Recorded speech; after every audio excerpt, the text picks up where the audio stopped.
Hello, my name is Marcus. I'm the compiler of a collection of therapy quotes entitled 1001 Windmills of the Mind, a collection of advanced self-help quotes taken from what's often called the psychodynamic or the psychoanalytic perspective, which long ago, as I understand it, was referred to by some, or perhaps many, as philosophical medicine and narrative medicine.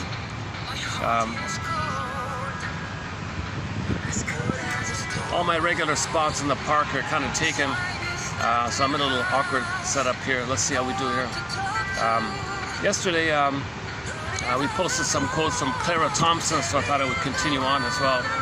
But before I continue with Clara Thompson's quotes, on the way in the cab, I found a self-help book back in the early 70s. A couple have a thing called emotional deprivation syndrome, a sort of a follow-up on the French version of it called abandonment syndrome, emotional abandonment syndrome, which is part of the maternal deprivation syndrome. Okay. So their version of it is emotional deprivation. Is that right? I'll check on it in a minute. So I thought I would just maybe read the introductory part of it and just see, and then maybe we'll follow up in the future videos here. And then we'll go back to Clara Thompson. So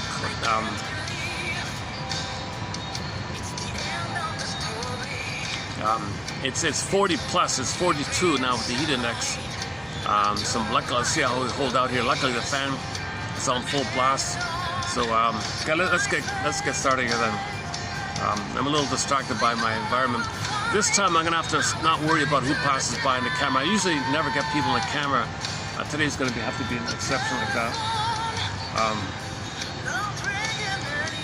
Okay, the usual introductory kind of material that I give, I'm going to maybe forego, but you'll find it in other videos. In most videos, you'll get a 1 to 2 hour overview of some of the core points. In yesterday's version, I did it via Clara Thompson, but it was sort of a lot of overlap like that. So why don't we? Yeah, let me take the easy route here. Okay, so I'm gonna be a little lazy today. Okay, that's our Angel's Whisper there. Have to put a pause on. Oh, yeah, another problem with sitting in this direction. I got lighting issues here. Hold on a sec. Can we get the lighting back? Is that gonna be okay? So I don't want to get certain people in the camera like that. Okay. Oh boy, again. Thought I had it. Okay, let's try like that.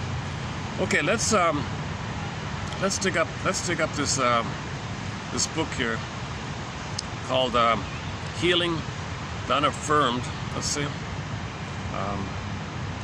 Yeah. So I just can't. In the cab, I never saw this book before. It's called Healing the Unaffirmed, Recognizing Deprivation Neurosis. Oh, deprivation neurosis. Okay, so this is written back in '72 by a couple here, and they say that they don't think. They say they need a different outlook in their mind when helping people, because a lot of people are presumed to have all these memories, but it's repressed, and your pain is repressed, your coping strategy is repressed. There's just so much happening, but it's all repressed. Well, let's unlift things a little bit, identify a little bit, work it through like that. They say, well, maybe there isn't that much repressed because there wasn't much happening. Maybe a lot of kids were just left kind of alone like that. There wasn't any kind of abuse or any kind of interaction. There was a minimal interaction. Mother barely interacted, father barely interacted. A lot of kids may have been just kind of ignored or something. So they think it's more, you gotta maybe think of it in those kind of terms. So I just only read a couple pages in the cab there. Oh, hang on a second. So maybe I can wing it here a little bit. 1972, author's preface. Yeah, since the days of Freud, the words neurosis and repression have been practically synonymous. Okay, so they go on about repression, and they think They think it's more about deprivation, which doesn't lead to repression, because there's nothing to repress. So there's frustration, they say, deprivation of the need for affirmation from others' understanding and presence and all that. So they say, we as a couple here, let's call it deprivation neurosis.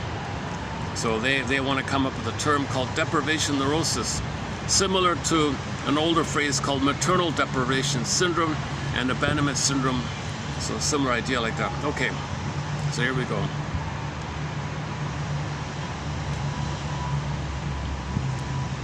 Before describing, let me just start from chapter 1 here. Oh boy, again with the lighting. Son of a gun, I thought I had it. It's always been a struggle to get the lighting set. It doesn't seem to, I don't seem to be able to like set it or something.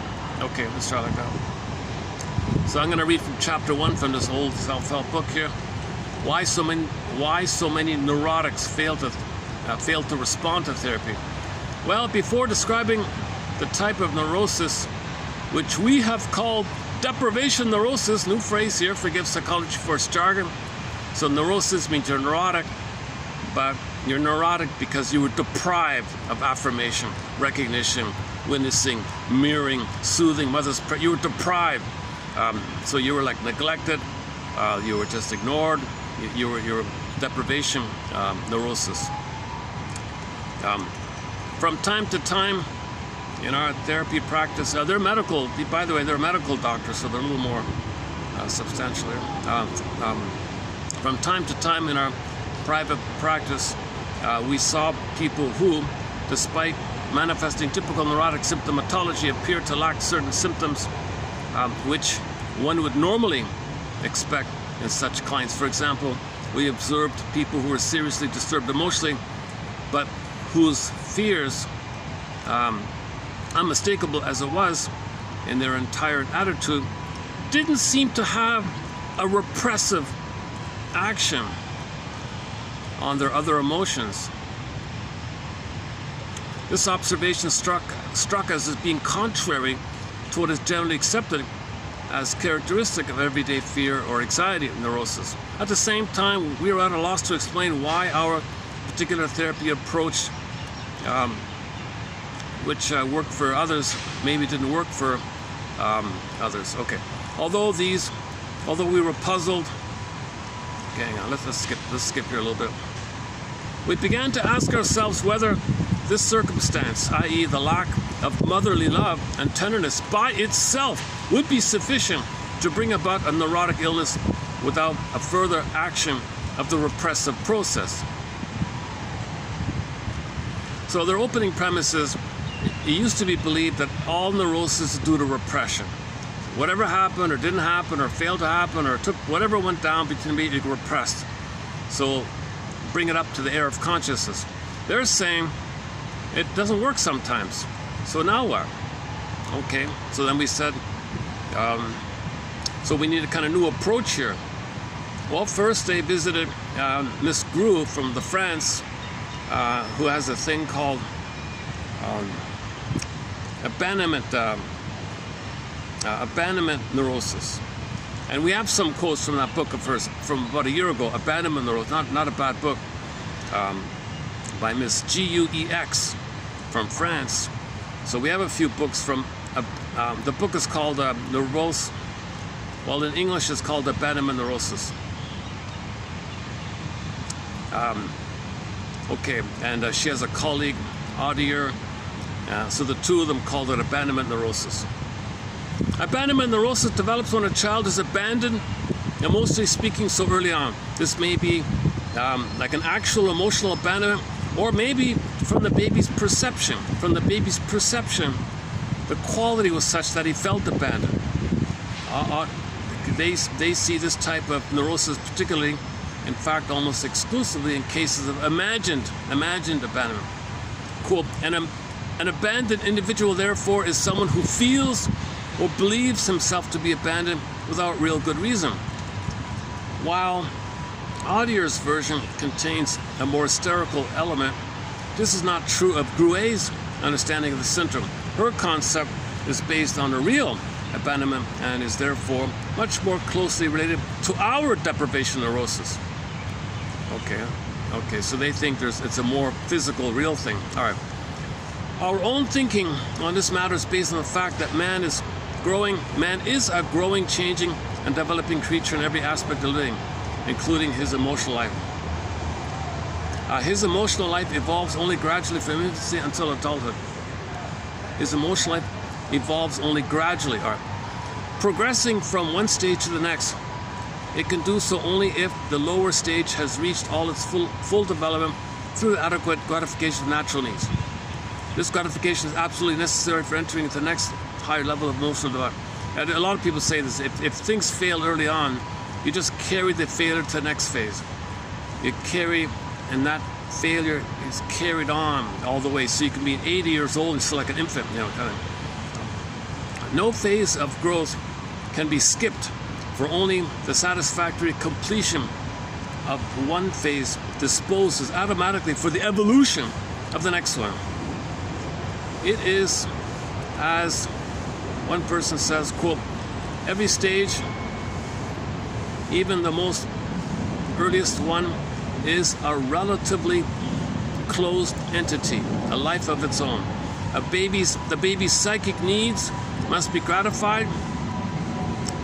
Their feelings must grow and develop during the first few years of life to such an extent that they will be able to experience the further differentiation of their emotional life during the ensuing childhood years.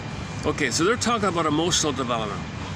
Your feeling self, your sense of your feelings and your embodiment, your identity, your ontological self, your sense of self, feeling real alive, feeling in the body like that, called the body and the soul, the hum with them, some kind of quality like that. So the baby needs his needs met for that feeling self to stay with him. Okay, the child in turn must have had the chance to feel and live as a child if he is to be fit to experience fully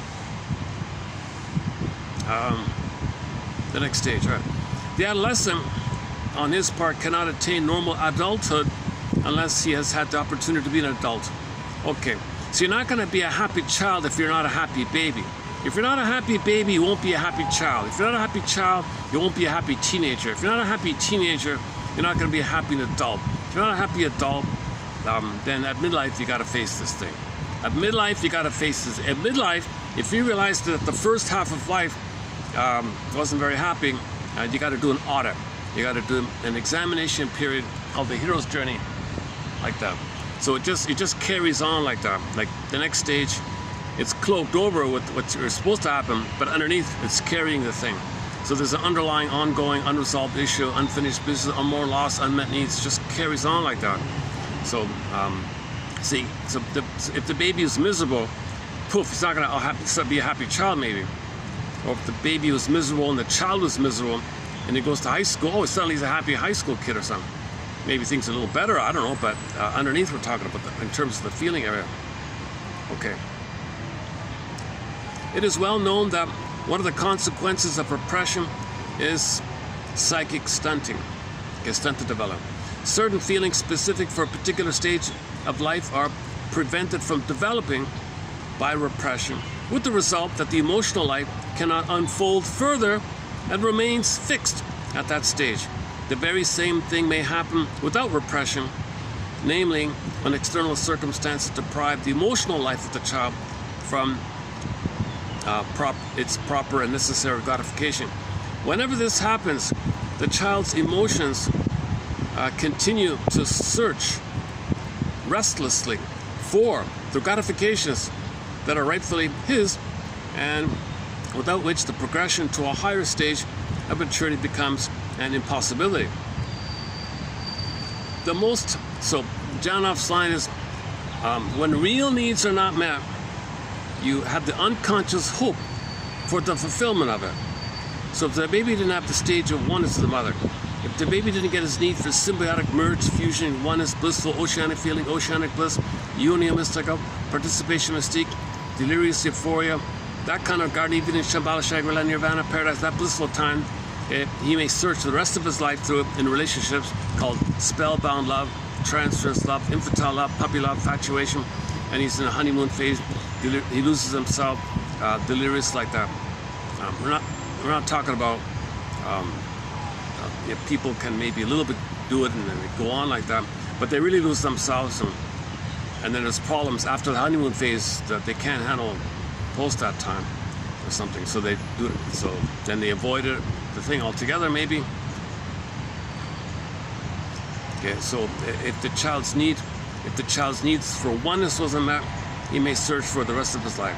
If the child's need to feel important and to feel seen, okay, then he may search for that kind of thing all of his life.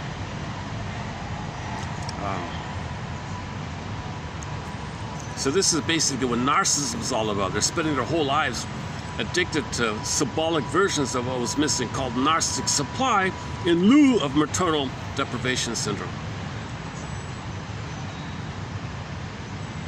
Where are we here? Well, it's like this thing, it's just so, let me see if I can change the, let me see if I can brighten, hold on a second, let me see if I can change the contrast here. Where's the full contrast? Jesus, I'm at full contrast. Oh my goodness. Seriously? Let's try another one. Contrast, display brightness. Yeah, look at that, eh? I'm at full, yeah, full brightness. Oh my goodness. I'm at full brightness and I can still barely see the thing here. What's that?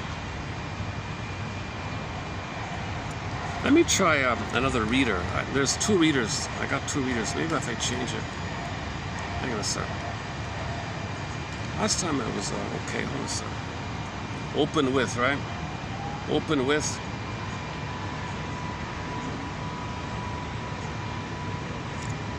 All right. Hang on.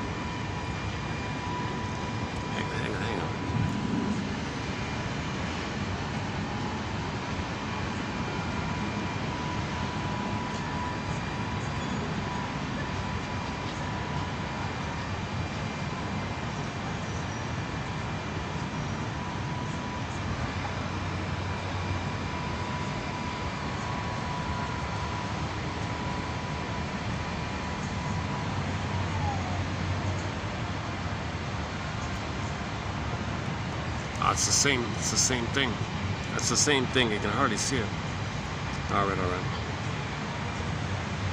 So no matter which reader you use, I'm right in the sun. Am I right in the sun here? I guess I am.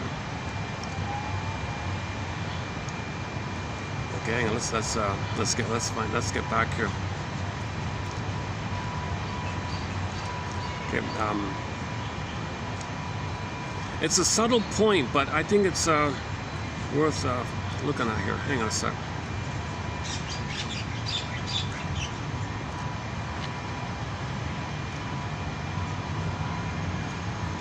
Again, it is well known that one of the consequences of repression is this feeling, the stunting of your feeling.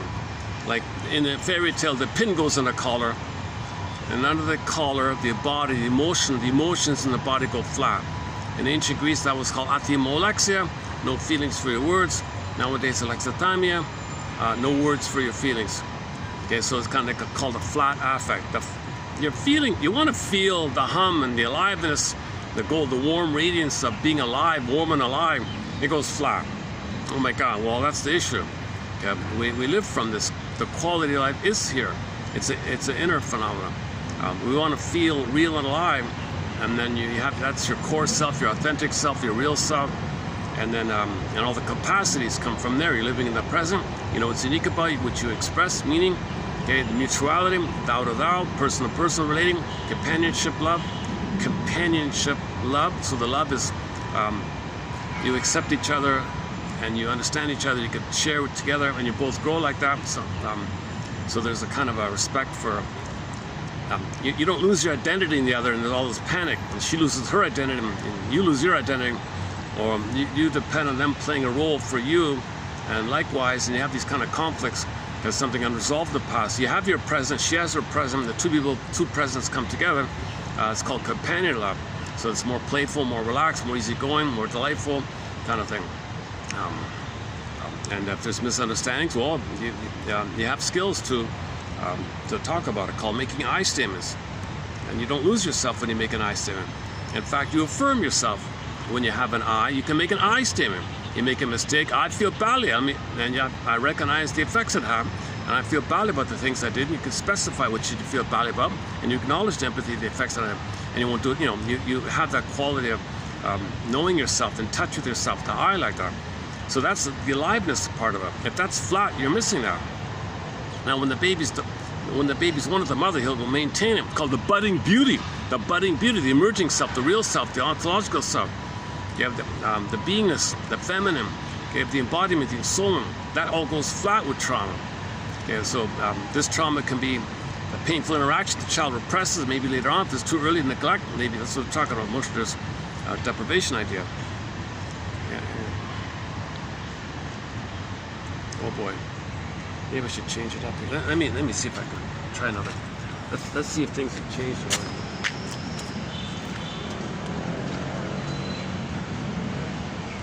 If I turned it around, let's see. Oh, Jesus. Oh boy. I don't have many options here. I can zero up. This is like my last each option here.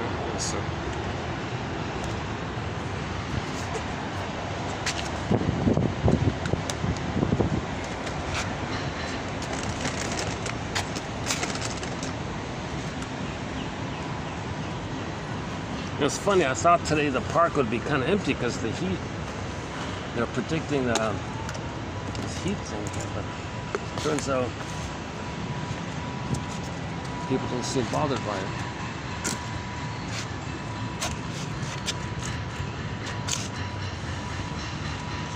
It's my little fan still.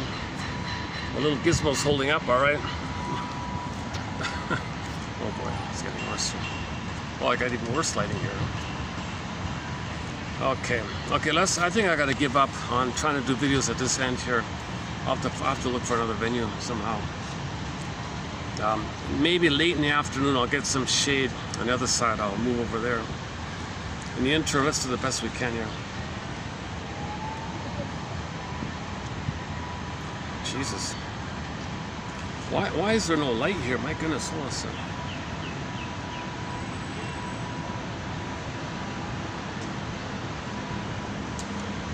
Son of a gunning.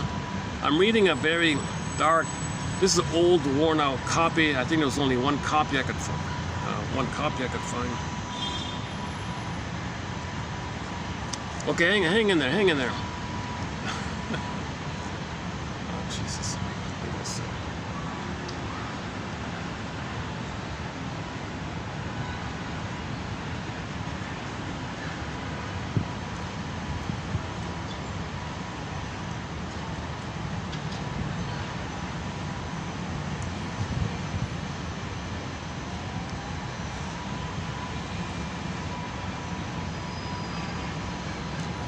Okay, so remember, the baby has to have the baby life to have a child life, and a child life to have a adolescent life, and so on. Okay, if that's missing, that's called stunted development somehow in the feeling realm.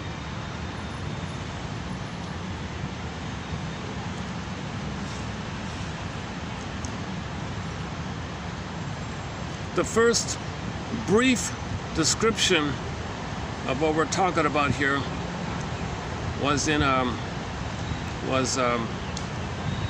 one of our earlier books back in the 50s. What's the 50s or 60s? An earlier book of ours called The Neurosis in the Light of Rational Psychology, one of the earlier books. Okay, in this present book here, in our updated book here, in our sequel, we shall describe this a little more in more detail.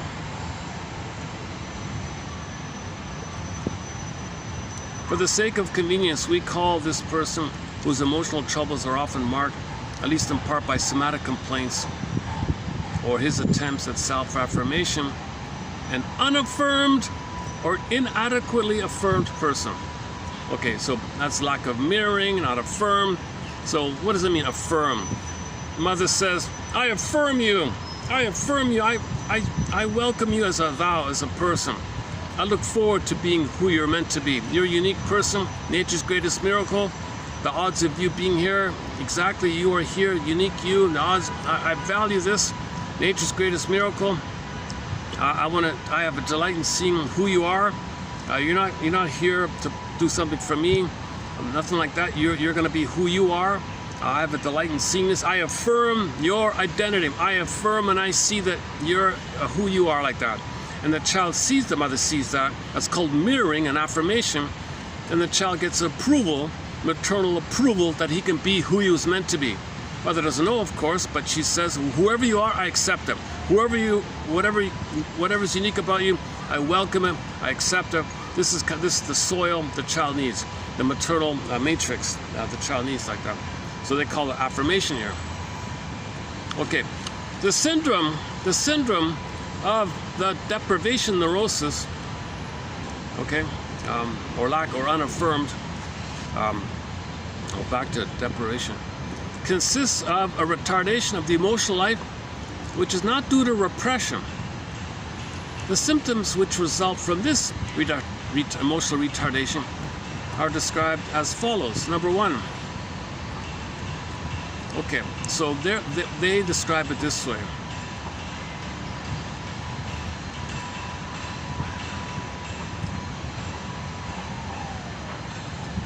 Okay, number one, they don't have emotional rapport with others. So when children suffer deprivation neurosis, you can see it due to a lack of emotional rapport. Now they may superficially go along and nod their heads or whatever, but there's no real emotional connection. So this is the theme of what I read in the taxi here. So people go through the motions in relationships. They still feel lonely. They still want to drink or smoke. They're not emotionally connecting. That's what he means here. Emotional rapport is missing. Emotional rapport. There's a superficial rapport, but the emotional rapport is missing. Persons with deprivation neurosis find it very difficult to establish normal emotional rapport with others. The fact that their emotional life has not been sufficiently developed is the cause of far-reaching influence on their relationships with other people. Yes. Boy, it's I think I need an ice bucket. I'll happily take the ice bucket challenge here. This is not so strange. This is not so strange when we realize how pronounced the difference is between the emotional life of a child and that of an adult. Okay, so to understand this emotional rapport issue, think about the difference between the emotional life of a child, generally speaking, and the emotional life of a regular adult, like healthy adult, let's say. Okay, the baby experiences their contact with another human being only insofar as the latter, the mother or father, let's say, or sibling, directs themselves to the baby, and to the extent that this contact has significance for the baby's own well-being. Okay, so the emotional life of the baby, it's kind of like, it's kind of like, it's more about the mother's interaction to the baby. It's kind of like he's just reporting in. He's like maybe more passive or something. Yes, he reaches her mother. Mother, I need your connection. But it's kind of like the meaning of the connection is more one way, I guess. He doesn't signal. Hang on. Again, the baby's experiences their contact with that other human being only insofar as the latter directs themselves to the baby. So the baby's dependent on the mother. Put it that way. The baby is dependent on the mother. And it's kind of one way like that. And so the emotional life is going to largely depend on how the mother interacts, it seems here. Okay, even in later years of childhood, this fact remains one of the most prominent characteristics of the child's emotional life. The emotional life of the adult, on the other hand, has outgrown this egocentricity. He is able to direct his feelings toward another person and to experience the good of the other as his own good. This is the earmark of true adult love, to be happy with the well-being of another person because one senses it to be one's own. Okay, this is called Freudenfreude. The natural state of affairs is that everyone's better off when everyone's better off. You're better off, I'm better off. I'm better off, you're better off. You don't have this petty envy and jealousy and competition and power and envy. You have the broader, deeper felt sense that if you're healthy, I'm better off. If I'm healthy, you're better off, right? So let's focus on that. It's called Freudenfreude, where you have pleasure in their pleasure, because their pleasure green lights your pleasure, so you have pleasure, and it cycles as a positive looping kind of thing. So this is called whole object relations. So the mutuality, nobody's using the other, nobody's exploiting the other, no one's trying to control the other. You don't have this kind of quote-unquote sadomasochistic setup. It's person-to-person setup here. The earmark of true adult love, to be happy with the well-being of another person. So if you're happy, I'm happy. Called Freudenfreude, not Schadenfreude, Freudenfreude. I'm happy with your well-being. Okay, Freudenfreude, okay, joy in other person's well-being. Schadenfreude is hate in other, okay, the opposite, right? We know about Schadenfreude.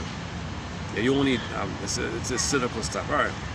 Therefore, if an adult has never grown beyond the childhood stage of emotional development, he is and feels like a child in his contact with others. As far as his feelings are concerned, he is unable to step outside of himself, but instead remains self-centered, egocentric. Okay, sound familiar? Narcissism, center stage, all about them. What are you gonna do for me? I don't care about you. You serve me. I'm center stage. You meet my needs, great. I'm giving you the chance to meet my needs. Get angry if you don't. You don't. Who needs you? Devalue sour grapes. Need you anyways. Next. So they're center stage, and they're like a child, and the world is symbolic breastage to serve them the center stage, solipsistic bubble. They want to siphon dry, reject, get discard, want to siphon next. So these are the next people.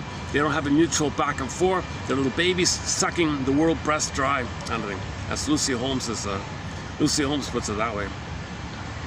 Oh, I see. Oh, the lighting here affects this somehow. Does it? Is it just maybe the reflection? Therefore, if an adult has never grown, I should have, if I went to the hotel, I could have had a nice air-conditioned room. I could read this calmly, and so here you got my anxiety and my stumbling and all these environmental influences. Yeah, work in progress here. Therefore, if an adult has never grown beyond the childhood stage of emotional development, he is and feels like a child in his contact with others. Yeah. So anybody who says, looking up for number one, who cares about you, my greed or your greed, jungleism mentality, either or. The girl said, if the guy doesn't give me everything, he gives me nothing. Click, click. If it's kind of all or nothing, either or, that's a jungle mentality. If it's center stage mentality, everything's always about them. The other person's suffering. If you're suffering, then it's not about me. I hate you. Go away. It's about me. It can't be about you. Okay, for that, go to the TV show Carol Burnett, a clip called "Visit from Dan." The lady Eunice just got dumped by her husband, and she was all distraught. The mother said, "Yeah, you know what he said about me, don't you?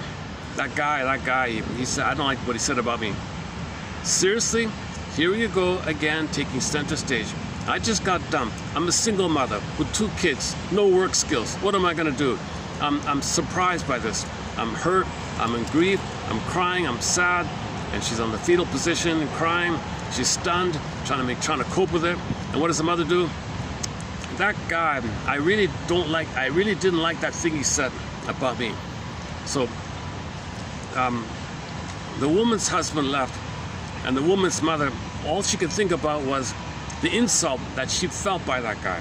Couldn't think about her daughter suffering. And so she's center stage. That was the line in there. We played that clip numerous times about narcissism. So narcissism, okay, it's still an fusion. So if that's frozen, you overlay it out onto the world. It's all about them. Baby and the breast are one. He owns the breast, controls the breast. Breast misbehaves, he might bite the breast. Breast's like a thing he controls. Okay, if he's frozen there, transfer to the kids playing with the toys. Okay, he might just play with the toys, not with the other kids. In healthy development, the example was the one daughter was playing with the dolls and would give roles to the dolls. All right, doll number 1, you play this role. Okay, I got it. So she's the person, assigns roles to the dolls. Doll number 2, you play this role. Okay, got it.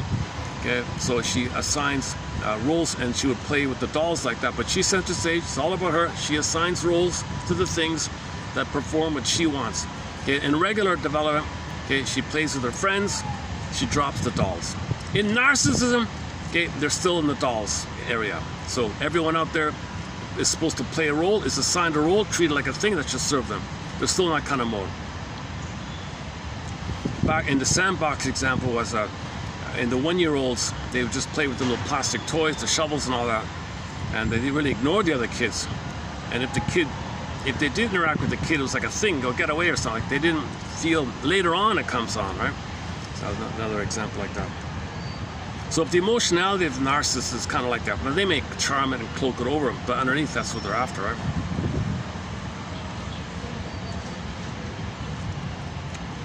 So if they're charming but they're cold and selfish, you can feel it right off the bat. If you know they're not warm and they're not going to give, and they just want to charm you and manipulate you to admire them, yeah, that's where they're coming from. So the children are charming like that, right?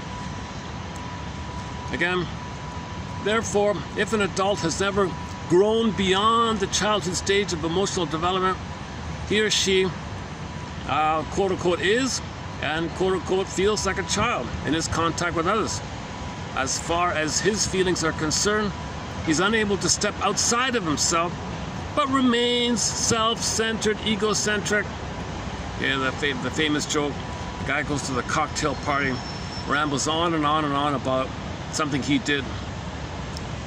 And he said, enough about me, let's talk about you. What do you think about the thing that I did, It was about a book. Somebody wrote a book. He bragged about his book after a long, lengthy diatribe about his book.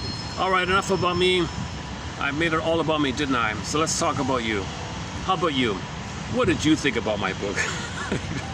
It's still about it. It's still about it. Masterson told that joke too.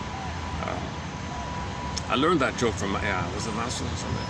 It's in one of the books. It's in the interview and in one of his books too. Where are we here? Emotionally, his contact with others is entirely different from their contact with him. Okay, emotionally, the narcissist's contact from his point of view is different from the emotional perspective of others, right?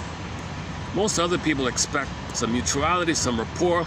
No, they're cold. They just want to coerce you to admire them and see how great they are, or focus attention on them, and they want the opportunity to belittle you and shame you and hate you, and you're supposed to put up with it and admire how great they are.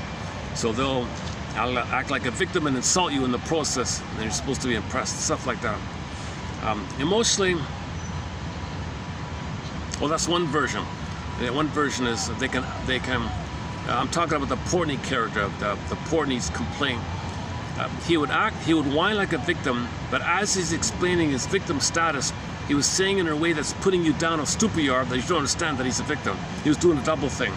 So that was a unique case recently discussed. Normally, no. That's the guards walkie-talkie. Oh, they got a lot of guards around. Yeah, I noticed an increase sort of in guards. I noticed a lot of security increases. Like when you go into the cab, you got to show that you're the one that ordered it now. I noticed more guards here as well.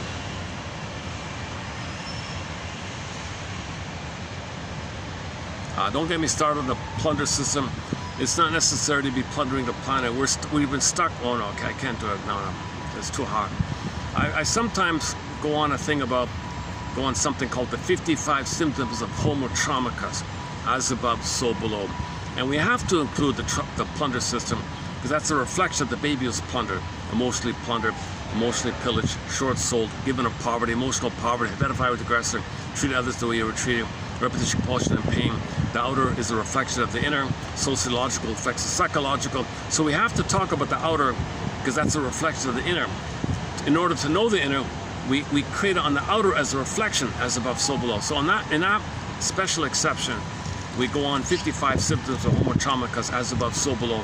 And that's the story about the plundering of the planet, because the babies were plundered. And it all started 6,000 to 10,000 years ago, simply by an accident. It's well within our ability to know ourselves, to go back to normal, one family, one earth, one family, earth family, human family, pale blue dot, beautiful, nice planet, opportunity, one family, one home. Come on, it's kind of obvious like that. But with trauma, right, you project. Now when you project to repress, to not feel the pain of your trauma, you invest in projections to not feel the pain of your trauma. That means you're distorting. You got to see things based on what you don't want to admit in there. That means the misunderstandings, confusion, and we're causing these problems. And basically we're repeating the initial thing, that the babies were removed from the mother. Once the baby was severed from the mother and the bond was broken, when you remove the cord, remove the baby, that's when it started. And that was done to create people who will pillage. So babies were suffered to create that. So once we're aware of it, we can return to natural birthing. Okay, go to Miss Raven Lang's book and other people, Klaus and Kennel and all that, and we can heal ourselves. So it's well within our capacity to heal. Clara Thompson yesterday had we ended on a very optimistic note. That with self-awareness we can correct ourselves. It's well within our capacity to heal ourselves, and we have the consciousness, right? So like if a stray cat's wounded, he's kind of maybe cursed with it or something. He's not conscious. Right? He'll do what he can in the physical kind of area with nature, but if he's been treated badly, maybe. But humans are different. We have consciousness, right?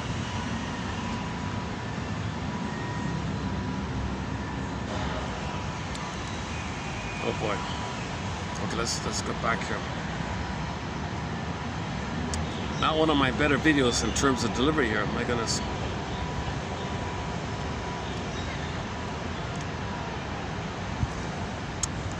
Emotionally, his contact with others is entirely different from the contact. Oh yeah. Normally, every individual expresses his own feelings in some way or other. Okay. This is inherent in normal interactions. All right. At the same time, he considers it a matter of course that others will do the same. Okay, so a normal relating, you share something, and I hear you, and you share something about you. What thoughts come to you by hearing that? What's your understanding? Seeking clarification. There's some kind of back and forth in the emotional area, seeking understanding, mutual communication. All right. But narcissists don't do that, right? They don't think that way. He also, so regularly people expect some kind of rapport. All right. He also reacts to their feelings in his own individual manner, thereby remaining himself, no matter whether the others are sympathetic or not. Okay, so you can disagree, but that's okay. You have your feelings. All right. In his turn, he expects the same from others. Okay, so you're just sharing ideas. You don't lose yourself. That's okay. People are where they're at. He wants a response from them that stems from their true feelings. Okay. So you want honest communication. This is essentially the nature of the contact between two mature, independent human beings. Persons with a deprivation neurosis. Okay, so you might, that's common, right? I hear you. I think I get where you're coming from, or I don't get where you're coming from. Please elaborate. Where are you coming from? You must have a very good reason for saying this. I'm not clear. What? Like, can you elaborate? Like, I'm sure you have a very good reason for this. What is it? Like, what? Go on. Like, tell me more or something. Like, there's sort of a kind of a back and forth in the feeling area. Narcissists don't do this, right? Persons with the deprivation neurosis, however, are absolutely incapable of establishing such spontaneous contact.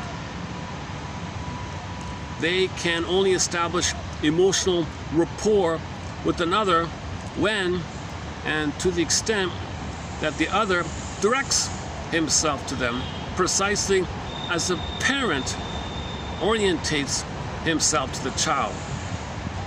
Okay, so if you're put into the outer role, and the other one's putting themselves in the child role, and the one in the child role is expecting, admire me, say I'm great, say I'm, then the other's pressured into the parental kind of thing, and the child was demanding the child, so that's different, right?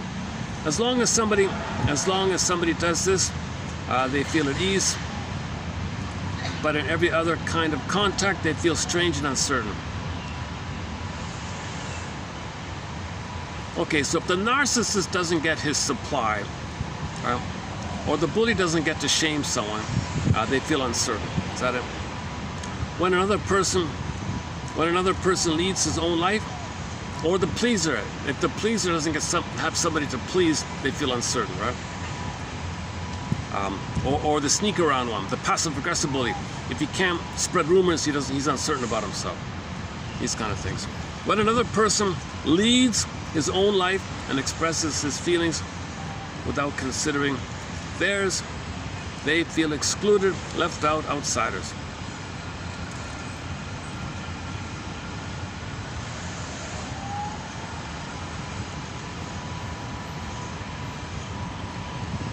Okay, so if the interaction isn't this kind of child-parent kind of thing, they feel excluded. All right. Is that what he means? All right. Hang on a second.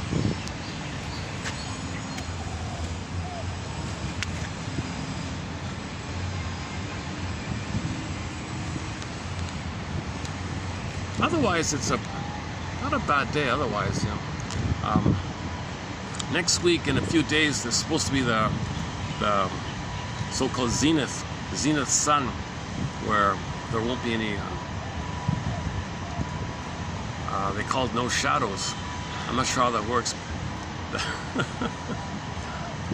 The sun and the moon overlap or something, so there wouldn't be any shadow where I am here. Right? Is that how it works? Now there's a shadow, right?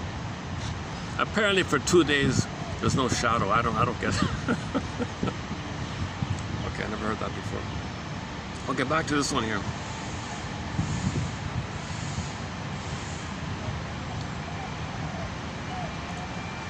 Where are we here? Oh boy. It hardly needs to be said that ordinary people are not as considerate of the feelings of others as deprivation neurotics would like them to be. Okay, so deprivation neurotics are maybe very highly sensitive, I guess.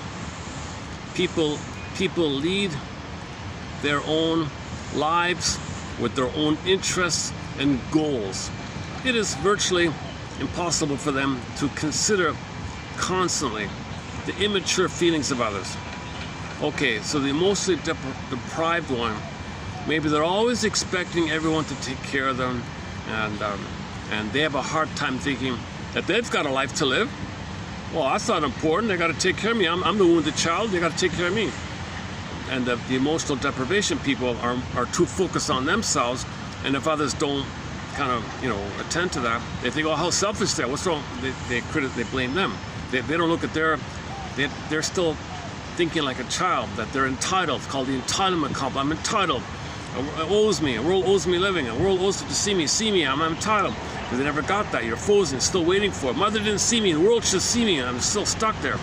They don't get that neutrality, that other people have a life, because they never got to a place where mother loved them so they can have a life, and they can see the mother has a life and they have a life. They never got to that. So they're still in that kind of infantile place of one with the breast kind of thing.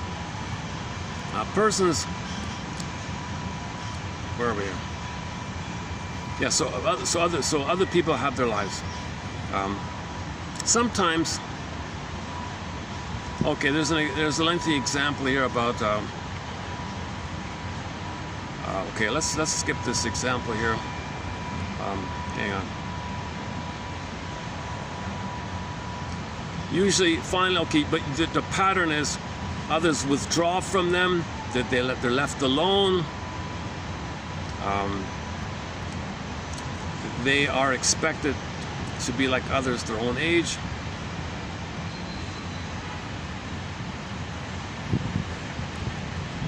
Others expect, okay, adults expect the other people to be like adults.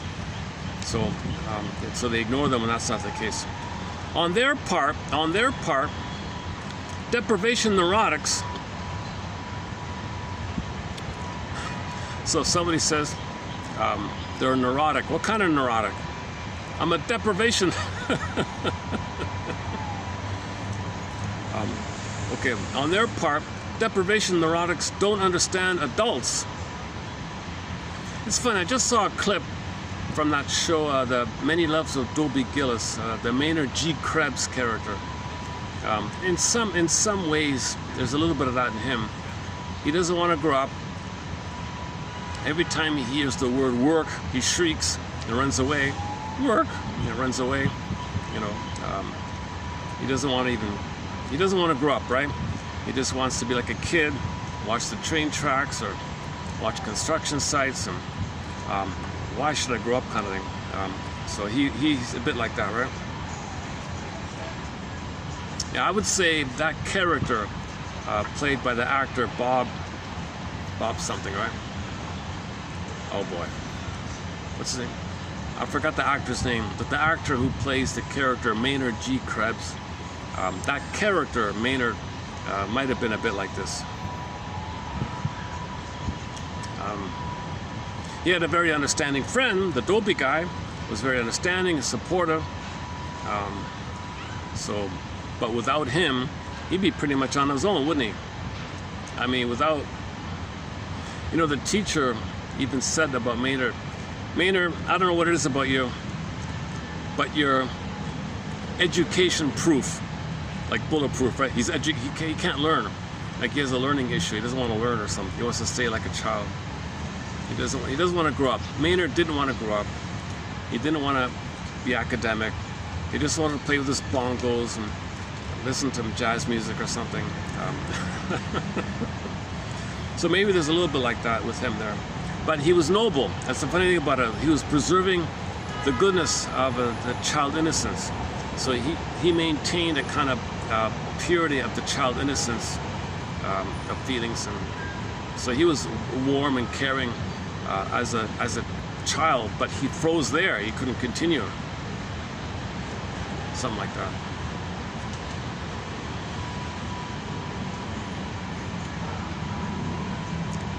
His follow-up role was ridiculous. The Gilligan character, that was sort of silly. His best role was that Maynard one, right? That best one.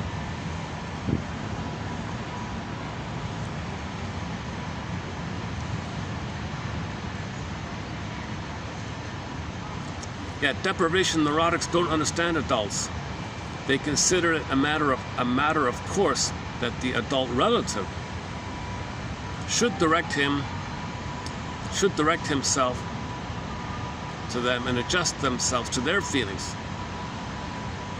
This is a natural for them as it is for a child. So the parent adjusts to the child, so they expect that kind of thing. All right. And when the adult does not orientate himself to them, they experience this as a shortcoming in the other. They feel that he is lacking in love. Reasoning this out for themselves, they usually do, they feel more and more alone and isolated from others. Okay, so if Maynard Krebs thinks about it again and again and again, he might be alone, isolated from others, right? He'll be alone on the train tracks or whatever it is, watching the trains, whatever he does.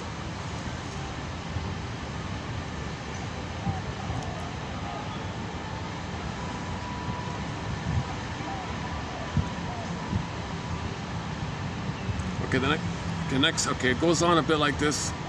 They feel like strangers in groups. So maybe they don't like cocktail parties. They probably just hide at the water cooler or whatever.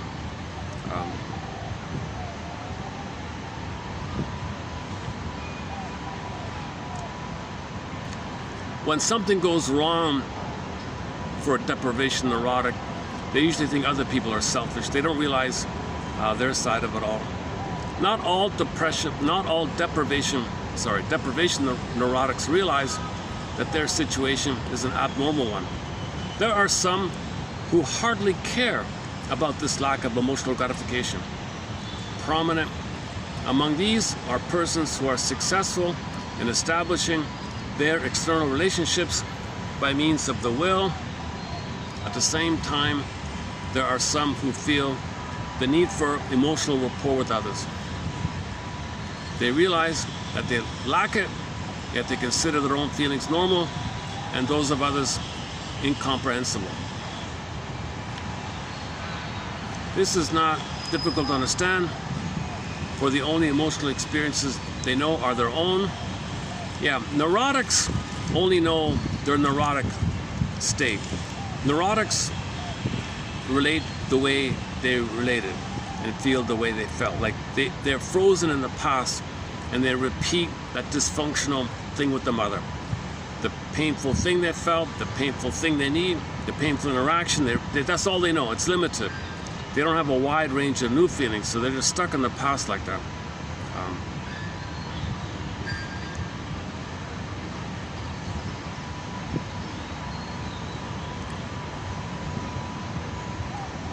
Okay, in the area of friendship, he says here, the fact that deprivation neurotics are not capable of having normal emotional rapport with adults is at the root of their failure in all relationships in which feelings play a role. Yeah. Okay. The fact that deprivation neurotics are not capable of having normal emotional rapport. This is different from the social mask. He's got a mask, she's got a mask. You kind of grin it, you kind of tense, and you interact, and you're relieved when it's over. We're not talking about that. It's very unsatisfying, that kind of. We're talking about emotional spontaneity, playful emotional spontaneity. You felt that, I felt that. A little improv back and forth, maybe not cynical against other people. It's a joyful play between the two of them, not ganging up on a third, and not that kind of play. That's schadenfreude. Okay, we're talking about the pleasure of each other versus let's team up on someone else.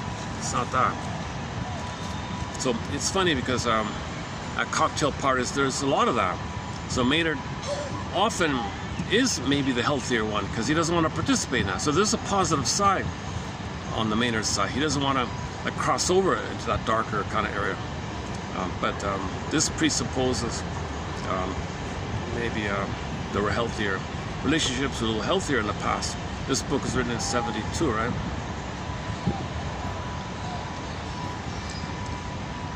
Where are we?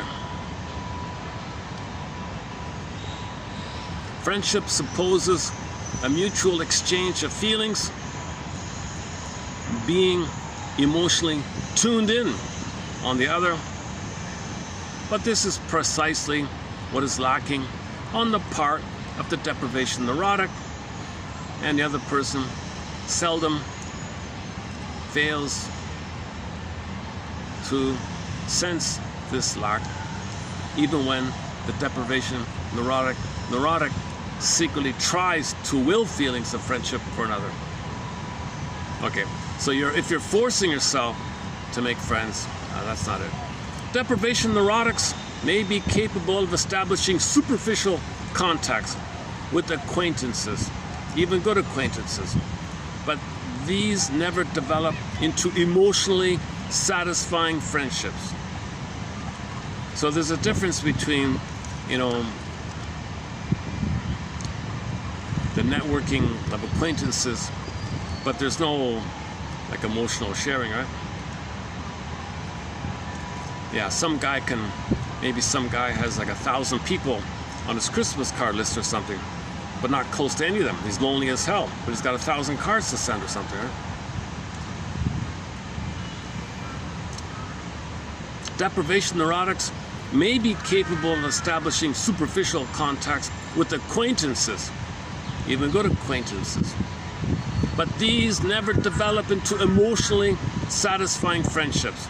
Because the moment you get real, somebody freaks out, somebody bolts. Don't talk about that. You know, I don't want to talk about that. Well, there's no intimacy, there's no into me sharing intimacy. Where's the I? Where's the me to share? Who are you? You're empty, you don't show yourself. And he's empty, he doesn't show himself. Mask to mask. It's not satisfying, it's not nourishing. It's not emotionally nourishing. When you see the realness of that, even if it's wounded, another person sees the realness of you, even if it's wounded, you can heal and you're nourished by the witnessing of the two. So but you got to reveal something, you got to risk like that. Another person realizes the person's showing their vulnerability. If somebody shows their vulnerability and you mock them, don't be such a this, don't be such a fool, don't be then it's broken. The emotional connection is broken like that. If somebody shares their vulnerability and you mock them or something, don't be such a, you know what, get over it's a common one. Okay, then it's not going to be there. That's a deprivation neurotic. The person who says to you, get over it, that's a deprivation neurotic, right? If a person risks being vulnerable, you know, when you didn't call at that time, when you said you'd call up, I remember the agreement was that you'd call at 5, and the call came at 6:30. I want to share that. I felt uncomfortable. Oh, don't be such a wimp. Okay, well then, see, you're sharing something vulnerable. Okay, you said, when that happened, I felt such and such. When A happened, I felt B, and he attacks you, then that's emotional deprivation on the part of the attacker. You can't do it, right? Deprivation neurotics.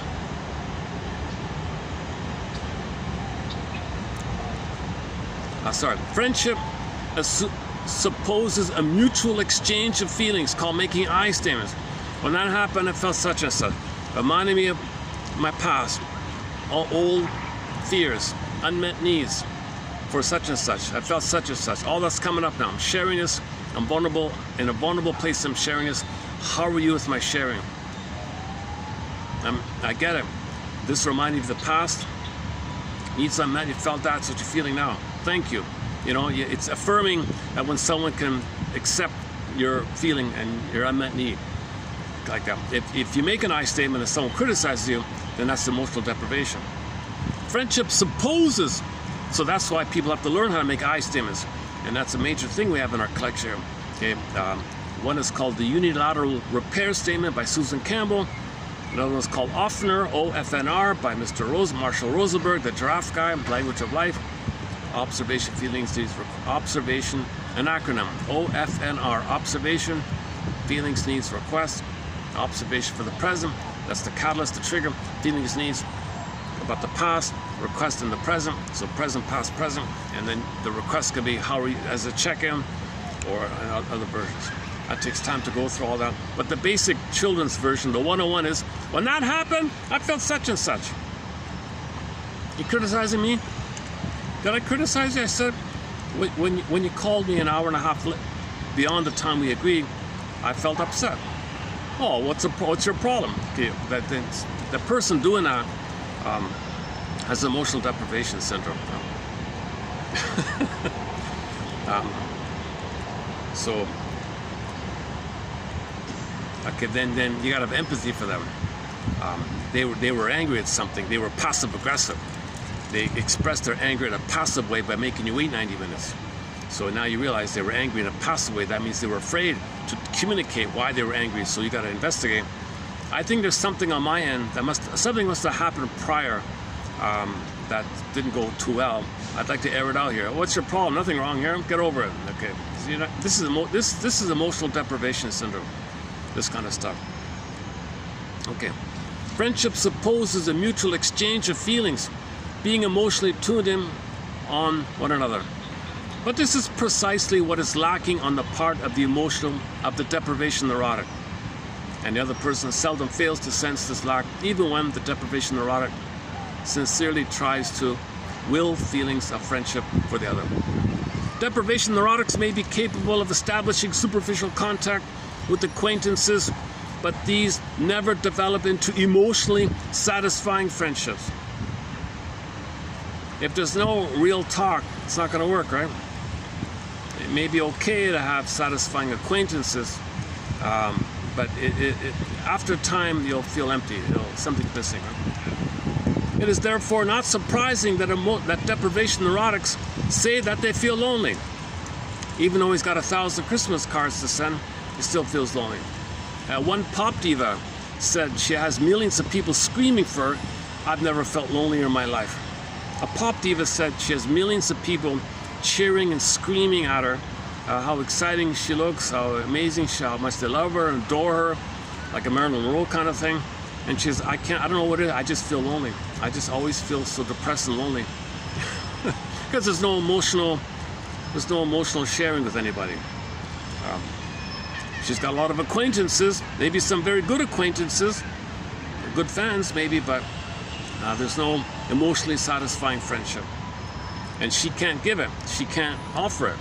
You see, she doesn't know how to offer it, so she can't get it. If you don't offer it, it's got to be mutual, right?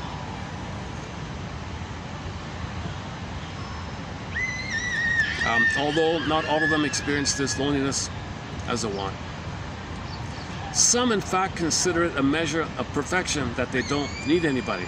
Oh, yeah, okay. So some people have a neurotic pride. Oh, yeah. No emotionally satisfying relationships. I love it. I'm proud of this. I'm proud that I don't need anybody. I'm proud I only have acquaintances and no one gets close to me. I'm proud of that. Okay, that's the avoidant attachment style, the schizoid attachment style, the turtle narcissist, things, Iagos and all that. Some consider it a measure of pride, neurotic pride, or even perfection, that they don't need anybody, that they are not bound to any person, and that they are sufficient unto themselves. Sufficient unto themselves. That's the baby is one with the breast. He thinks the breast is a part of him, sufficient unto himself, because he doesn't know the breast belongs to the mother. He thinks the breast belongs to him, so it's sufficient upon himself. So the world, all of his fans, so the pop diva, all the fans of the breast, okay, sufficient unto herself in her fantasy. So she's regressed to the baby psychology of infantile megalomania, narcissism, etc. Okay, what about marriage? Well, just apply the same kind of thing to marriage. The feelings of deprivation neurotics fall painfully short in marriage. Marriage is a state of life. Should we take a break? Maybe let me play a song. Hang on. let me shuffle my chair a bit and see what the environment is here. Let's play a song. Let me try out a new song. I want to try out a new song here. I've got 2 new songs to experiment with here. Let's try them out here. They're both from a lady from Cuba. This will be our first musician from Cuba. She lives in Germany, but she was raised in Cuba, but moved to Germany as a child. I'm not sure at what age. Her name is Letitia, and she's the voice behind a German band called Passion Fruit. Now, this band called Passion Fruit didn't sing. They were 3 pretty girls, models, who could dance, but they would pretend to sing. So you got 3 models on this doing a little simple dancing in a bikini and all that. But the music is Letitia, this Cuban lady. She's the voice of Passion Fruit. All those hits by the Passion Fruit were from Letitia. Can you believe it? So, Do You Remember? That's a great one song. Check out the song Do You Remember by Passion Fruit, but it's really Letitia. And the other hits, the ding-along song, the ding song, I forgot.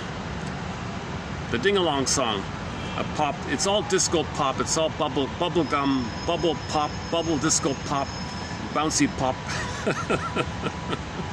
pippity pop kind of music. And there's like they had like 4 or 5 hits, all from Letitia. Nobody knows it. The models are on stage and they're pretending to sing it. Audience doesn't care, I guess. So so later on, she as a soloist did an album on her own in Spanish, her first language. She sings in German, English, and Spanish. So let's try out these 2 songs here. Hang on a sec. One is called, okay, here we go. Mas, M-A-S, I have no idea what this means. M-A-S, Mas, ala, del tiempo. Let's just take a little break here. And later on, I'll play the second one. Okay, this is Letitia, also known as Letitia Pen something. Anyways, Letitia. And I'll see you in 3 minutes.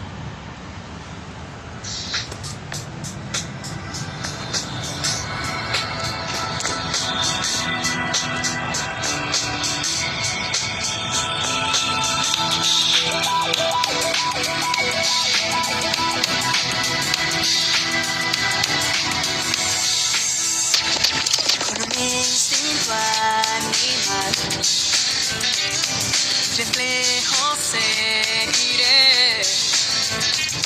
hasta puentes de cristal yo cruzaré.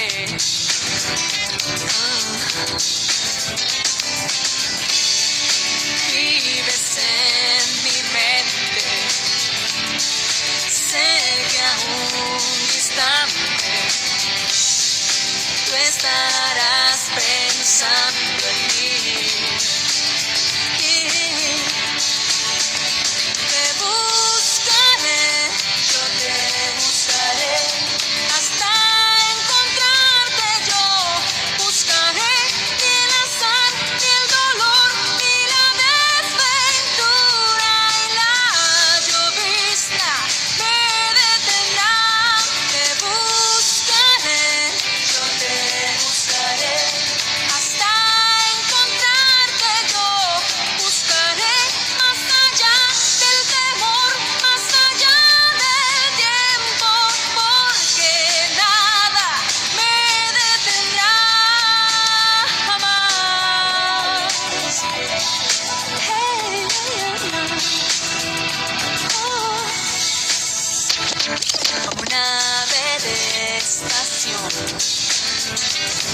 Volará mi corazón, un abismo sin final yo cruzaré,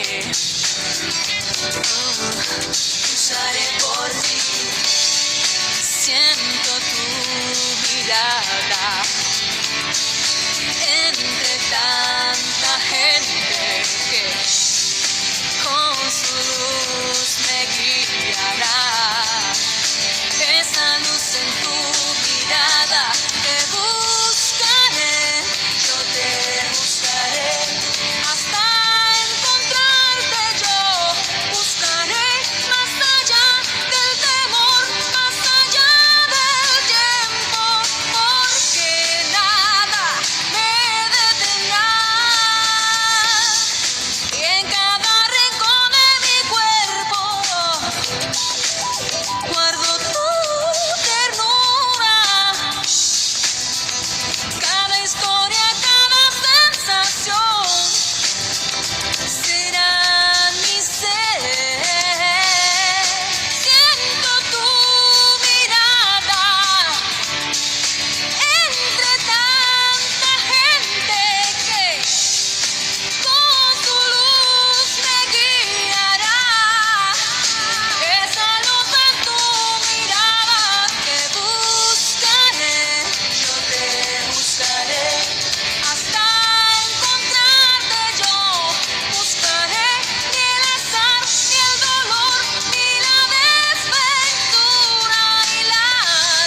What do you think?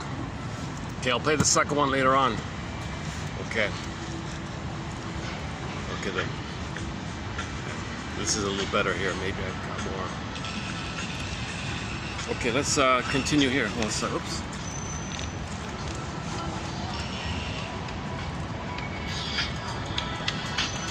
Yeah, there's the song there, Mass.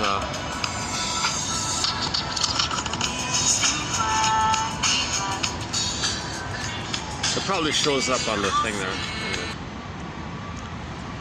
Okay, let's. Should we continue with the book or go to Clara Thompson? Let's just finish this marriage part here, anyways. The feelings of deprivation neurotics. The feelings of deprivation neurotics.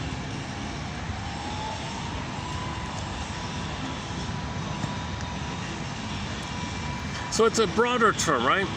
Deprivation neurotic. It can be any kind of narcissist. All narcissists are deprivation neurotics. Waif narcissists, clinging vine narcissists, turtle narcissists, idolizing the other, or closet or voyeur narcissists, you know, or the exhibitionistic one, the cookie cutter one, or the more disturbed versions, the Iagos and the bullies, the ones. So they're all deprivation neurotics. So maybe they're approaching it from that way. The feelings of deprivation neurotics fall painfully short in marriage. So the ultimate test of health is mutual companionship, adult-to-adult relationship, right? So if that's failed, most likely we're dealing with an original, unmourned, unprocessed, unacknowledged situation of maternal deprivation syndrome, which leads the person to becoming a deprivation neurotic.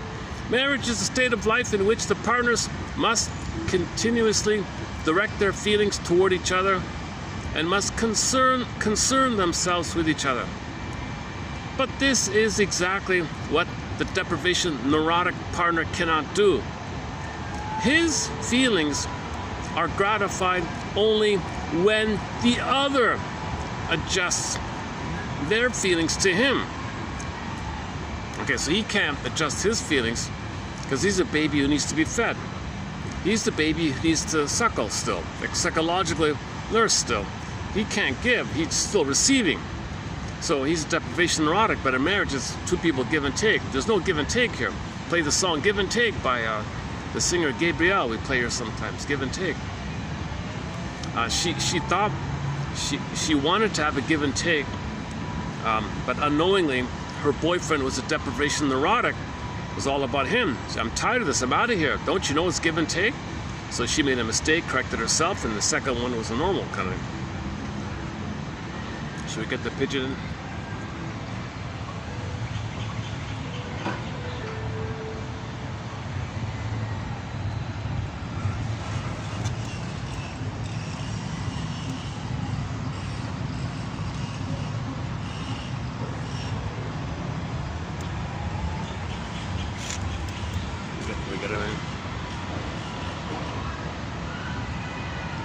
Yeah, let's play Gabrielle's song, Give and Take, later. That's a good song. I haven't played it in a while, huh? The feelings of deprivation neurotics,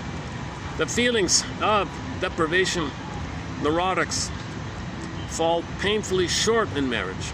Marriage is a state of life in which the partners must continuously direct their feelings toward each other and must so you wonder how you're feeling, like you know, not for your needs, but out of concern, right? Mutual concern. Marriage is a state of life in which partners must continuously direct their feelings toward each other and must concern themselves with each other. But this is exactly what the deprivation neurotic partner cannot do. His feelings are gratified only when the other adjusts their feelings to him, or vice versa. This, of course, destroys the proper and normal relationship between married partners. At the beginning of such a marriage, things may sometimes work out quite well. For instance, if a wife is the deprivation neurotic, she may see her husband as more or less a father figure with whom she can find safety and protection, both qualities which at first may well appeal to the husband's masculine feelings. But after a while, the husband cannot but begin to feel a deep dissatisfaction because of the fact that his wife's feelings, instead of going out to him, remain orientated only to herself. Or vice versa. A male deprivation neurotic may seek for motherly tenderness in his wife, who, more often than not, will be happy to give this to her husband. Yet, after all, the wife is not the mother, but the wife of her husband, and, as such, desires the married love in which his feelings are united with hers. Marriage in which one or both partners are deprivation neurotics are therefore always defective.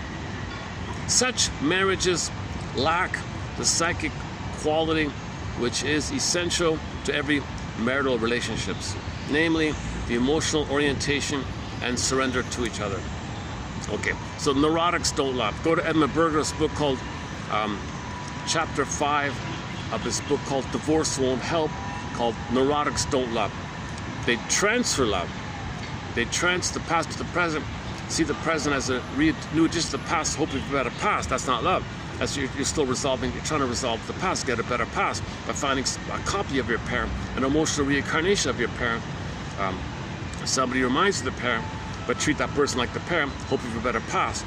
That part of it doesn't know time. The unconscious driving the show here, because you were deprived. You hope the person can be the mother of the past to fulfill it. It's not going to work. Now, for a brief time, there's an interlocking of neurosis, right? So then it wears out always. Because everybody's looking for feeling to feeling, right? Okay, it is for this reason we believe that individuals with a severe deprivation neurosis lack matrimonial capacity. Yeah. Okay, that's what he means. Neurotics can't love. So they're not good marriage partners. They're not marriage material, like they say. Yeah, he's not good marriage. The Don Juan or the playboy, the playgirl is not good marriage material because they're not going to share their feelings with you. No, they're not going to care or concern about your feelings. They only think about what you can do for their feelings, never caring about what you might be feeling. So marriage is a give and take. They can't do it. The give and take is called whole object relations, mutuality, thou to thou, but they were never treated like a thou by the mother. So that's the problem. If the mother doesn't treat the baby like a thou, that's called deprivation neurosis. The baby ends up being a deprived, an unaffirmed, or emotionally deprived, or emotionally abandoned situation.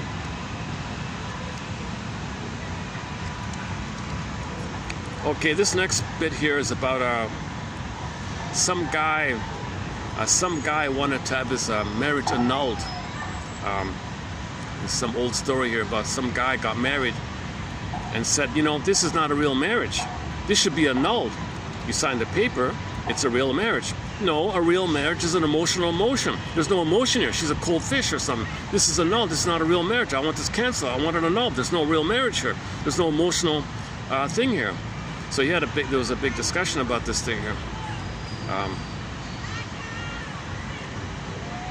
Just a part of it is the husband of a former patient of ours, a severe deprivation neurotic, had petitioned for an annulment of his marriage. Oh, he's the neurotic. Oh, he's the neurotic, and he wants the divorce. So he can't give love, but he's saying his wife doesn't give him love. Okay. Several years before they were married, his wife had been in therapy for a while, and then she had to stop. When she stopped, she was still in an infantile stage of development. The marriage had been a fiasco from the beginning. This we learned from a member who was supposed to decide about giving the annulment or not or something.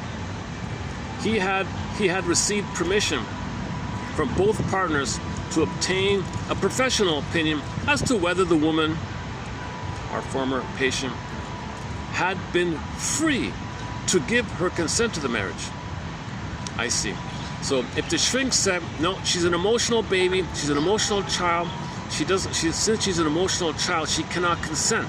She cannot emotionally consent to marriage, therefore it's annulled. Only an emotional adult. That's their argument. That was an interesting argument. Interesting. That'd be an interesting case, right? That'd be something you'd see on Ally McBeal or one of those comedy divorces or something. I come to think of, I think there was a case similar to that. Was it Harry's Law or? I remember there was some kind of case. Was it maybe Boston Legal or Ally McBeal? One of those shows. There was a case like this. There's never been any love. We were never married. There's no emotional connection. So this kind of adds to it. All right. So the shrink was supposed to investigate here. Was the woman free to give her consent? If she's a physical adult, so she can legally, with her body at being 20-something-year-old, she's allowed, she can agree physically to consent. But if the shrink says she's an emotional 1-year-old, how can she consent? If she has the emotional maturity of a baby, how can she consent? How can a baby consent? So there's no marriage if you're married to an emotional baby. I think that's the debate here. But if you go by that, that's why there's so many divorces. Okay.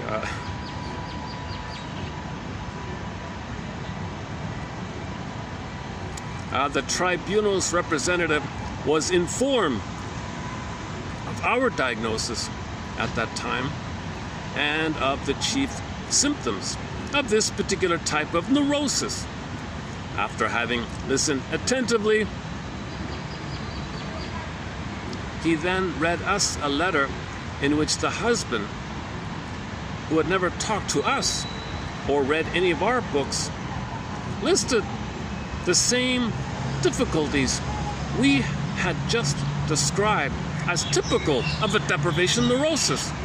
His foremost complaint, the man's chief complaint, was that his wife had been absolutely unable to let her feelings go out to him during the few years they had lived together. This unsolicited confirmation of our diagnosis was for us added evidence that persons with a severe deprivation neurosis was not ready to marry, shouldn't marry at that time. Now there's no news here if there's no further information about did he get the annulment or not because she was emotionally incapable. It just stops there.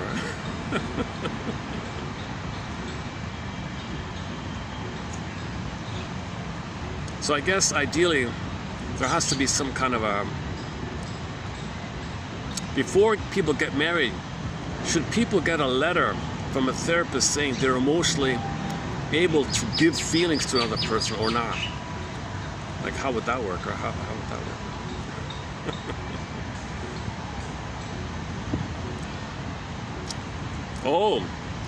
Oh boy, here's trouble.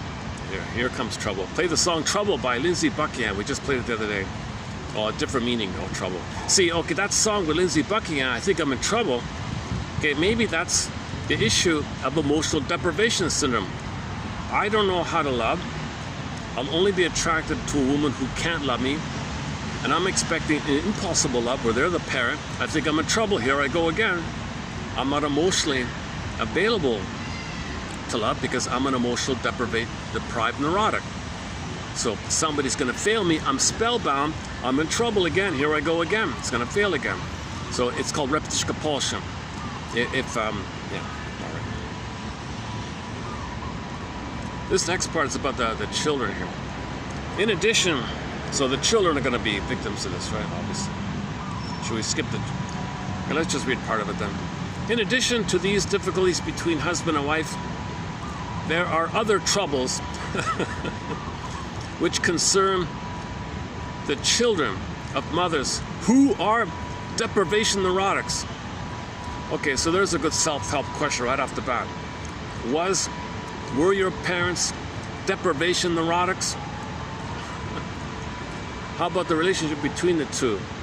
How was the relationship between the father and the mother? Did they care about each other's feelings and give out and share the feelings to each other? Was there concern about the emotional well-being for their sake? And was it mutual, or was it only about meeting each other's needs? In some cases, married women whose emotional lives have remained infantile do not want children. It just occurred to me, hey, this is still working. Sorry. This normally only gets 1 hour, and with the mini backup battery, I got 2 hours. Now I've got the big clunker with me today. I'm not sure what that is, if it's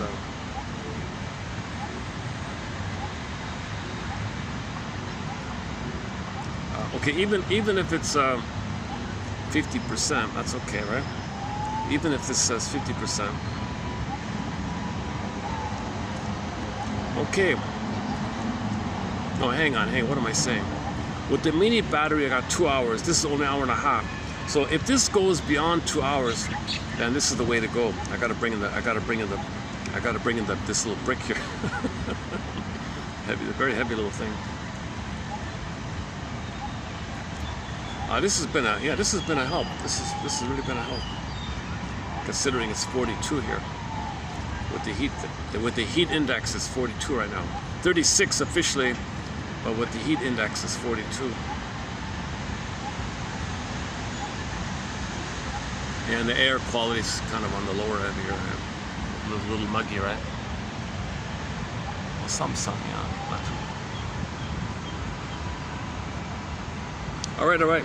Enough about the weather report.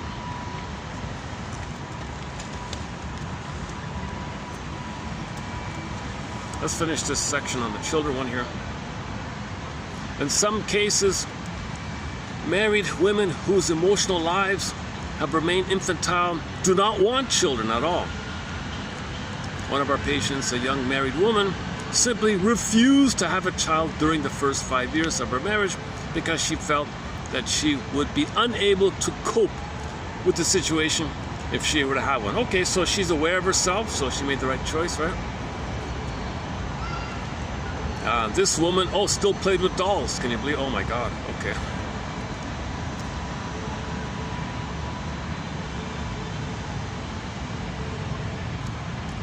Okay, so her story continues here. When these women have progressed a little further in their emotional development, they usually do want to have a baby. For example, the woman mentioned before, who played with dolls after 5 years, came around and was able to love the kid. All right, success there. Another young deprivation neurotic woman wanted her husband to treat her as a mother treats a baby.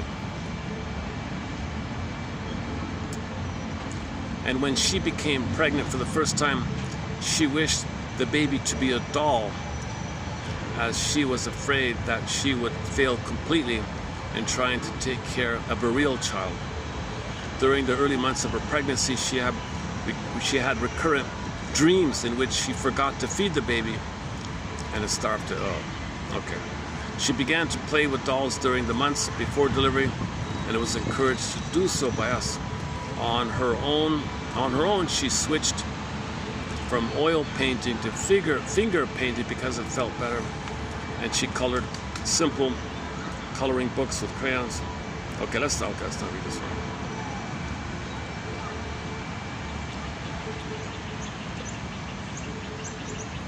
Okay, the next section's about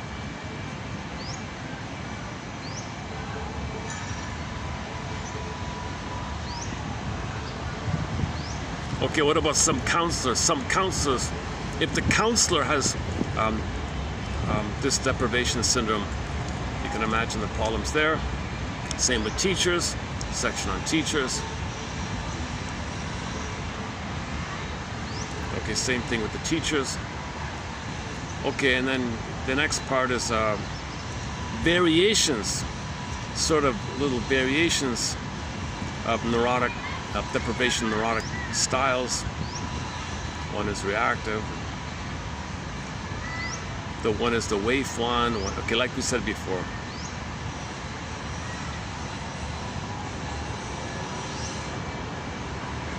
Ideally, you want something like this. We smiled at our baby smiled back at us, and no one was alone anymore. All right, he wasn't alone. Hesitation, oversensitiveness. Okay, I haven't read any of this yet. I just found this in the cab. Let's see what else is here. Helplessness, such parents. Such patients often feel helpless and ill at ease in company because they are so self-conscious and they don't know what to do with themselves. Hoarding. Oh, hoarding. We shall conclude the phenomenology of this emotional uncertainty by reporting one more symptom. Oh, symptom. Observed in some deprivation neurotics, which in our opinion stems from this feeling of uncertainty. We have in mind the need to collect and hoard useless items. One woman patient had several cupboards and 4 trunks full of all kinds of rubbish. Bags, ribbons, strings, papers, notebooks, boxes, tags, in short, anything she had ever been able to put her hands on.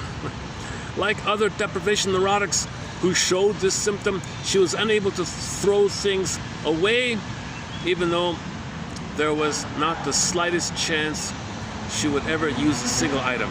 We believe that this urge to hoard things stems from the deep-seated feeling of uncertainty and insecurity. Everything they possess, no matter how small or insignificant, represents a certain security because of the fact that it belongs to them. Patients who manifested this symptom in our practice were all persons who had been totally dependent on others for their existence. Okay. So they never left the mother. They have a mother complex. They're dependent on the mother and they never separate from the mother. They hoard. All the things they're hoarding is symbolic mother. All right, so they're dependent on everything they get. They can't let go of mother. They can't let go of the stuff. Yeah, we have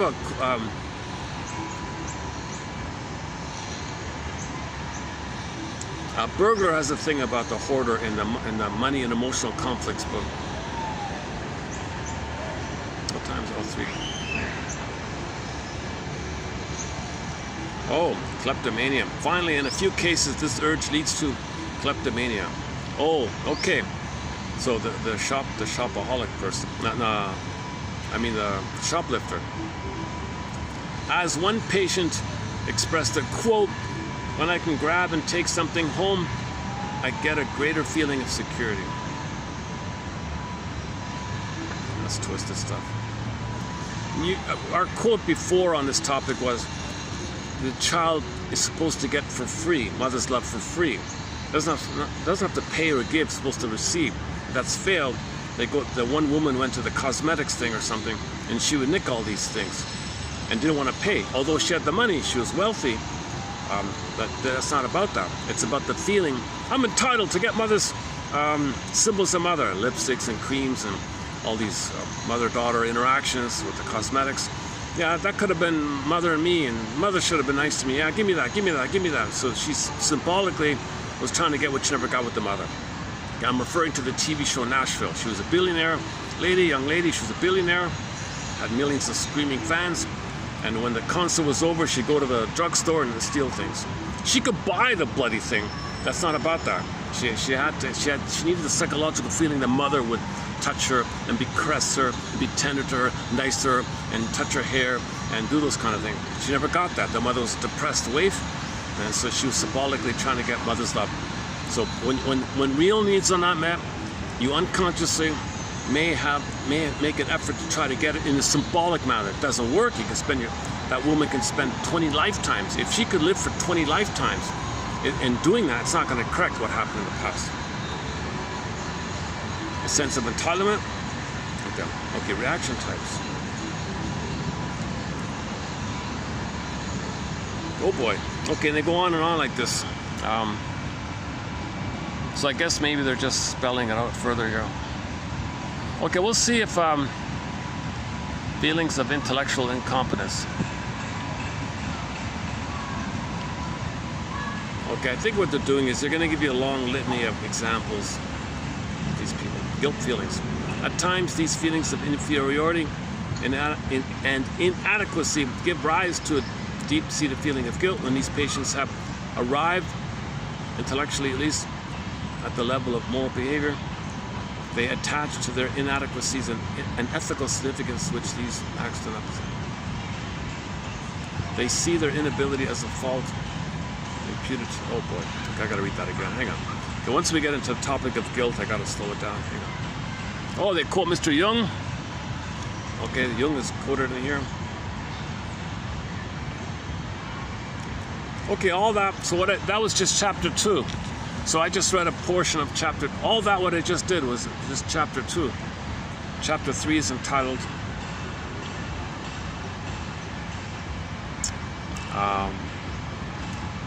the topic of fear.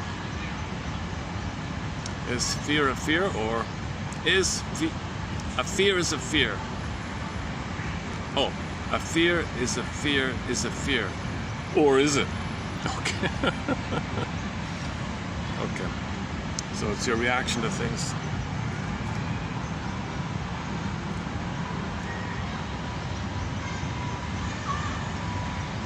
More than once we have treated persons with a very severe deprivation neurosis in whom the only observable symptoms were the infantile emotional life and the accompanying feeling of uncertainty without a trace of fear.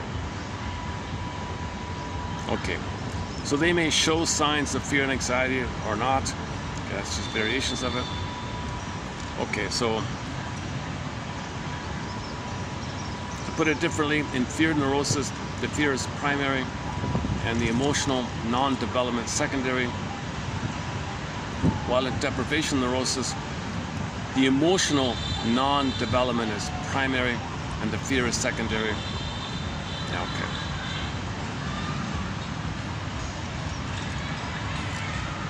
What else is here?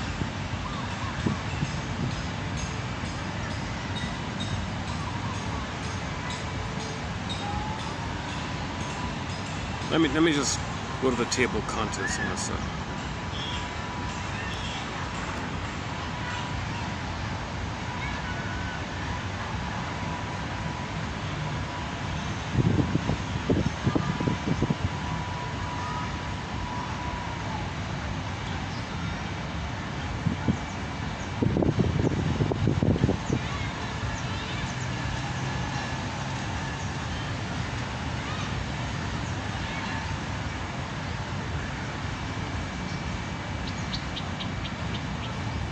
Oh, okay. So the book is called Healing the Unaffirmed, Recognizing Deprivation Neurosis by Bears and Doctors Bears and Tarubi. This used to belong to Stephanie something. You know, sometimes you find one of these old books. It used to belong to the author, so sometimes you get like a signed copy. Those are kind of fun. Where's the table of contents? Oh, okay, there it is again.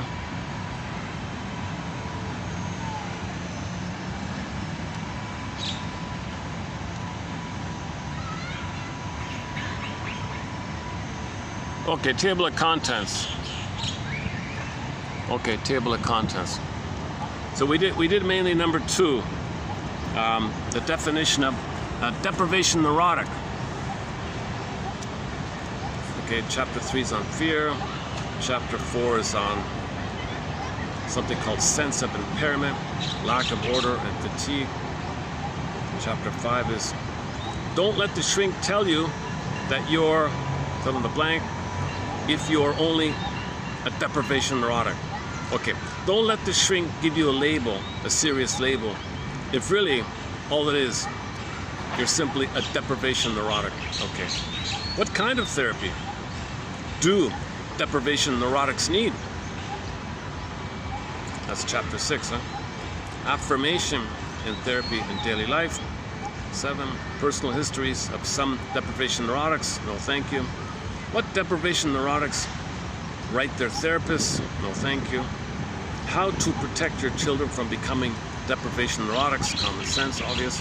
So the only other chapter might be chapter 6, page 73. Should we scroll down here? 73. What was it?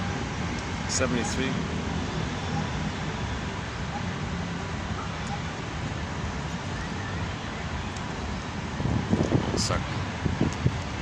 Let me take a can I indulge for a minute?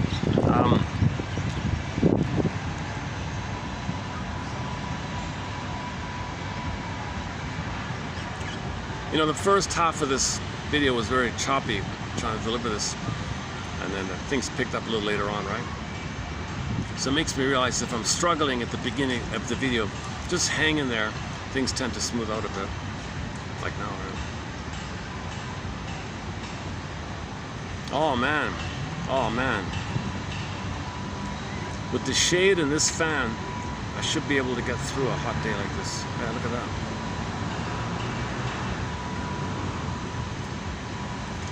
Oh, it's still loading. Oh, for Pete's sakes. Okay, while this is loading, let's play our second Letitia song here. Hang on a sec. I don't know if it still loads while I'm playing a song or not. Okay, let's play our second song by the singer Letitia called Un Amor, right? One Love, is that right? Un Amor. UN, that's one, right? Un Amor. I'm guessing that's one love, right? One earth, one family, one love. Come on, piece of cake. That's what Heraclitus would say. One earth family, human family. One, only one, us, Homo sapiens. Only one hominid here. Okay, if you can talk and you have a cortex and you can remember and you feel have developmental needs, and everyone's got the same developmental needs. Everyone needs the mother. Everyone has the same developmental needs. Everybody communicates emotionally around whether those needs are unmet. We're all the same. We're definitely the same, no doubt about it. One planet, one family, piece of cake. The one love is one understanding. One love. So let's call this song One Understanding. The one understanding that we project when we're traumatized. Let's own our projections and reclaim our natural inheritance of one family, one earth.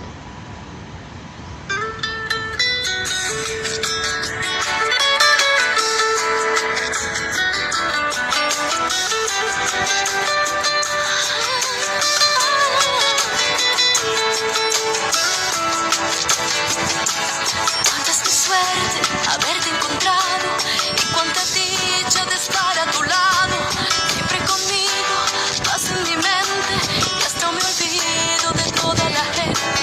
Cuando te veo y oigo tu voz, corre en mi cuerpo el dulce calor que le da aliento y paz a mi alma, que me protege y me trae la calma. Mi amor es amor para toda la vida, un manantial que brotará por toda una eternidad. Mi amor es amor, es pasión infinita. Juntos estaremos con la bendición de Dios.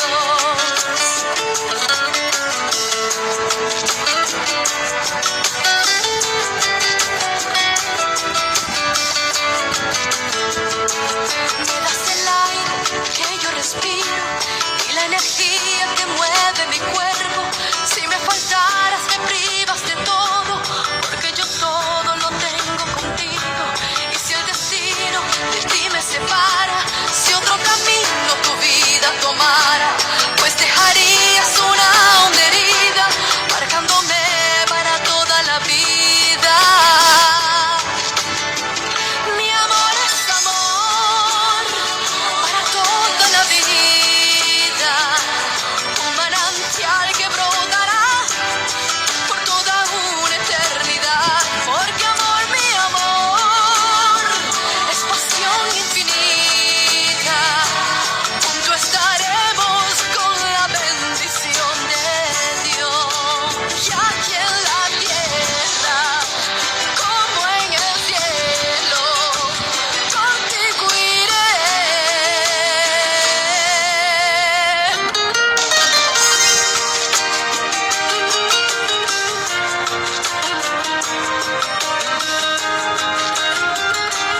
suerte haberte encontrado. Yeah, nice song, eh? I wonder if I can get the lyrics. Okay, yeah. Let's see. She's a real cheerful, kind of a bubbly young lady. Oh, I saw one live little clip of her playing at a private event. Some billionaire hired her to sing at his party or something. I'm guessing. Hang on a sec. There's background noises, so you won't hear it too well, but hang on a second. YouTube, let's see. YouTube. Letitia, hang on.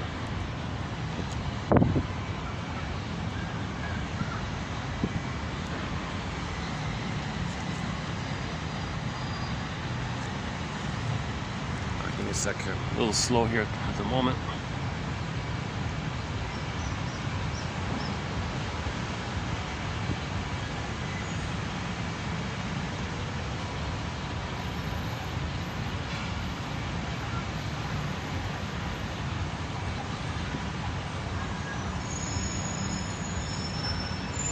Oh, you gotta type in her last name. What is it again? Panera or something. Panero or something. Oh boy, what's her name again? Panera or something.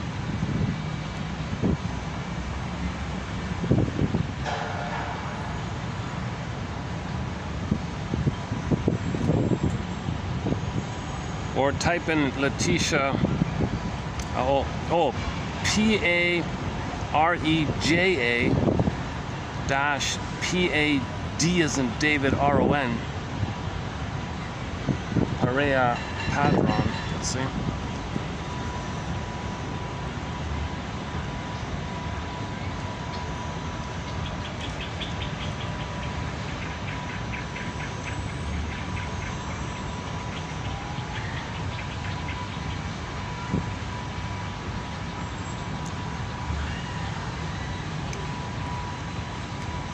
Okay, one of the big hits was the Ring-a-Ding song for the band Passion Fruit.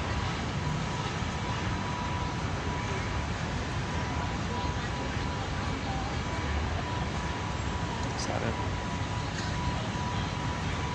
Running breaks your joints. Tai Chi builds them back. After 50,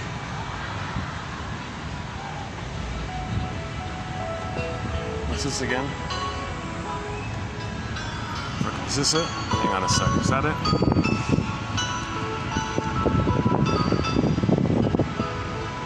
Pareo Padron. No, that's not it. It's not. It's a live one. Where is it?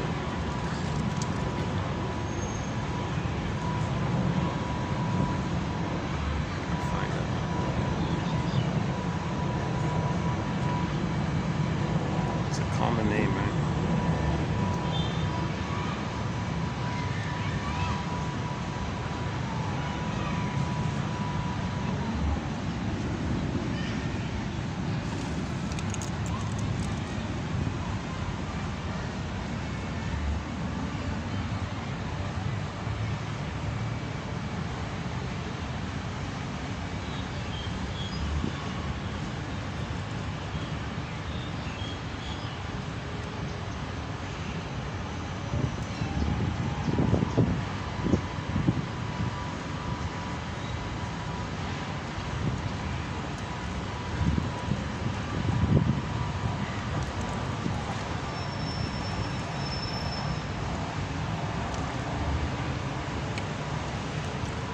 Yeah, my favorites, the Do You Remember?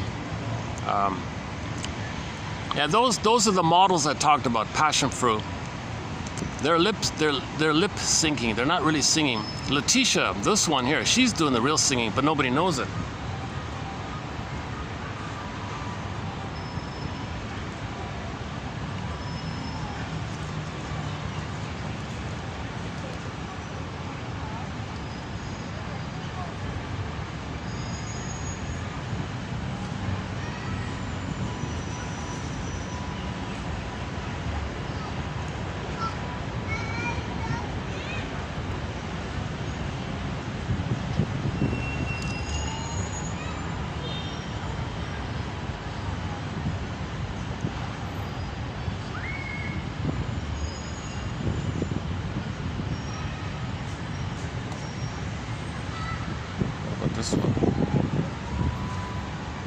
that it?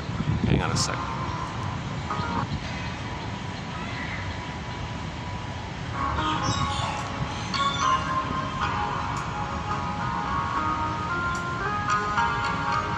Oh, that's not it.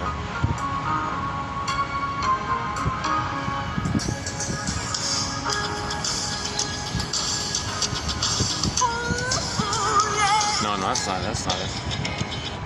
Hang on. It's not showing up here. Sometimes you find something, you never find it back again.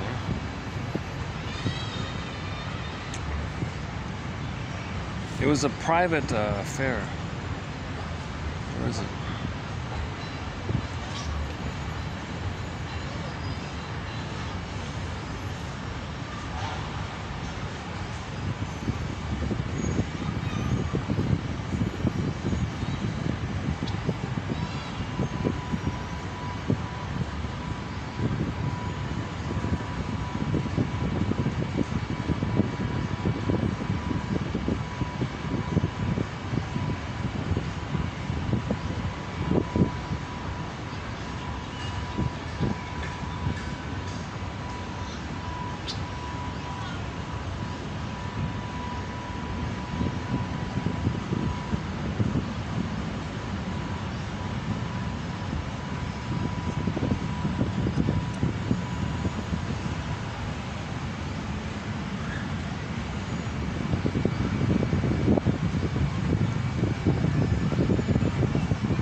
No, I'm not finding it.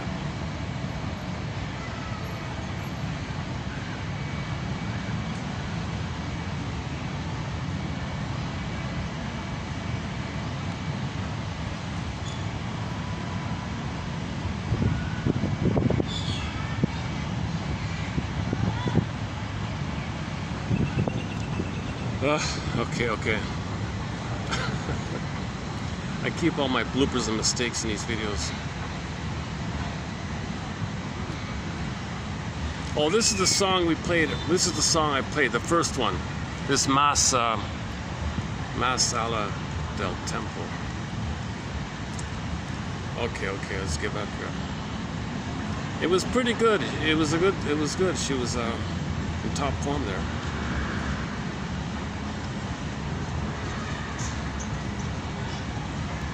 Should we play a bit of this? What's this?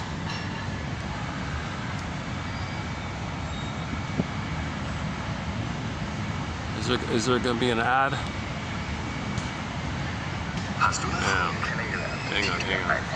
Let's get this. It's obnoxious. What's this?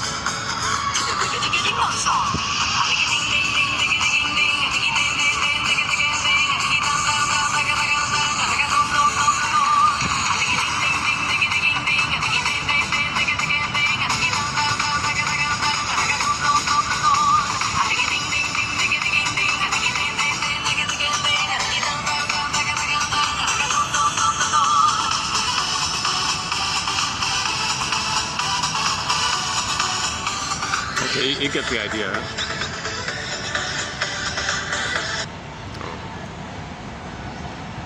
Something's just sitting right in front of me here.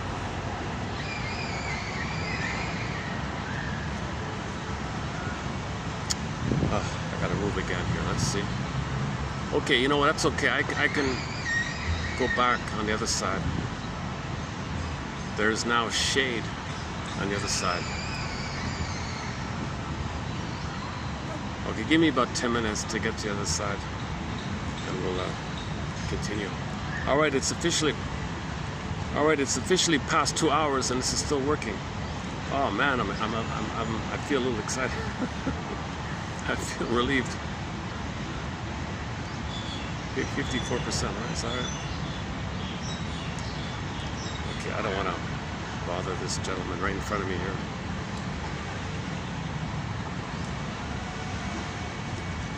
Okay, give me about 15 minutes to get to the other side, or just, what time is it, 3:30? Or just wrap it up for today. Are we finished with the book? Hold on a sec.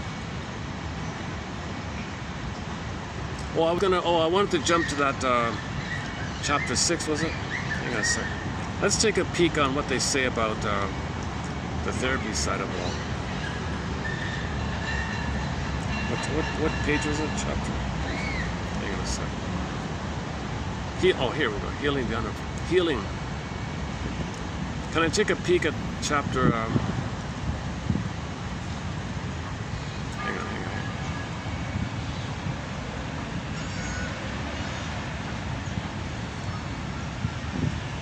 on. Here we go. Healing. Affirmation. Oh, affirmation in therapy and daily life. What's this? The fact that the deprivation neurotic patient has to grow emotionally demands, in many severe cases, that he must experience the feelings of love and tenderness which were denied him in infancy.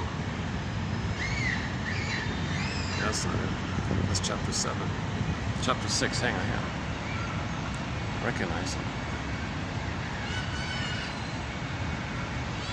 Yeah, if you get a moment of what you missed, I never had that before. You feel oh my God, like the contrast. You realize the immense level of love and safety because of grief, that all the stress you felt, and suddenly you feel loved and safe. There's a natural mechanism called the release of your grief and your mourning when you're now found some safety under lifelong stress. Oh, what's this? Hang on. Comparison. Oh, hang on. What's this? Comparison with psychoanalysis. Hang on. Here's a chapter called page 78. Comparison with psychoanalysis. A systemic analytic approach should never be attempted in these cases. Oh, a systemic analytic approach should never be attempted in these cases. Oh, you can't. Oh, narcissism. They don't see shrinks, right? Because these patients have no conflicts as such, which need to be resolved. And second, because they are not ready for analysis. Fortunately, the psychologist Germaine Guex, in her aforementioned book, La Nerveuse, the Abandonment Neurosis, has also strongly emphasized this fact. She warns that these patients have not yet developed sufficiently to reach the stage where they can do analytic therapy. And for that reason, you shouldn't do therapy. All right. Although she puts the idea in different terminology, her work has the great merit that it is a serious warning from the psychoanalytic side to abstain from classical analytic methods.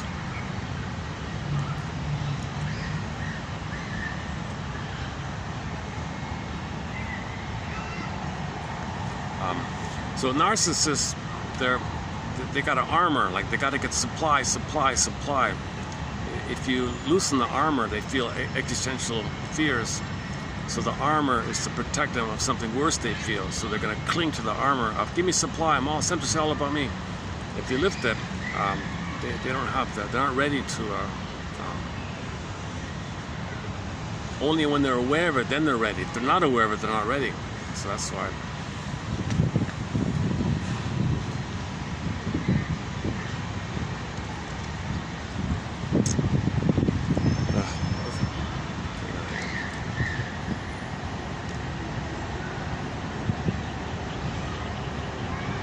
Okay, I have to move here. Okay, give me 15 minutes. I'll see you on the other side. And we'll continue with Clara Thompson. I do have 2 pages of quotes from Clara Thompson, so stay tuned. Yeah, okay, it's 340 here, right? Oh, what about the battery here? Oh, hang on. 40%. The battery here is 40%. I need the battery for that, right?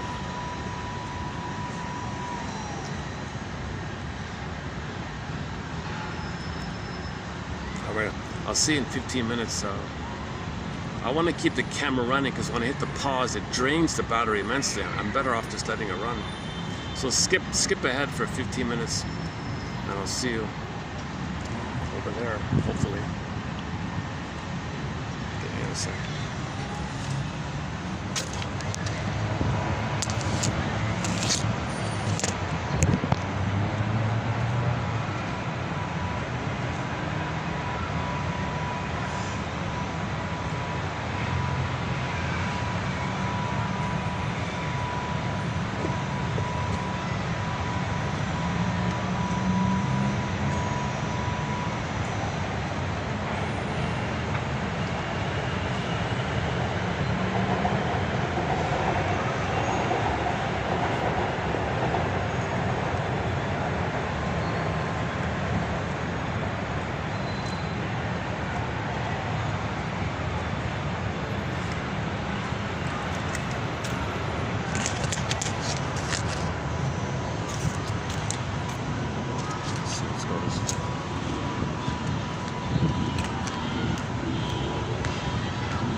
The shade here.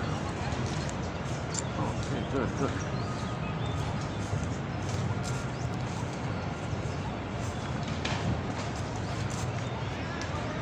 Okay, I'll hold this for the moment.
en mi mente y hasta me olvido de toda la gente. Cuando te veo y oigo tu voz, corre en mi cuerpo el dulce calor que le da aliento y paz a mi alma, que me protege, me trae la calma. Mi amor es amor para toda la vida, un manantial que brotará por toda una eternidad. Mi amor es amor, es pasión infinita. Junto estaremos con la bendición de Dios.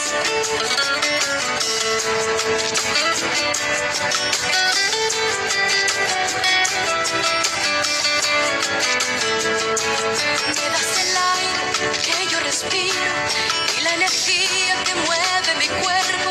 Si me faltaras me privas de todo, porque yo todo lo tengo contigo. Y si el destino de ti me separa, si otro camino tu vida tomara, pues dejarías una honda herida marcándome para toda la vida. Mi amor es amor para toda la vida, un manantial que brotará por toda una eternidad. Porque amor, mi amor, es pasión infinita. Junto estaremos con la bendición de Dios. Y aquí en la tierra como en el cielo, contigo iré.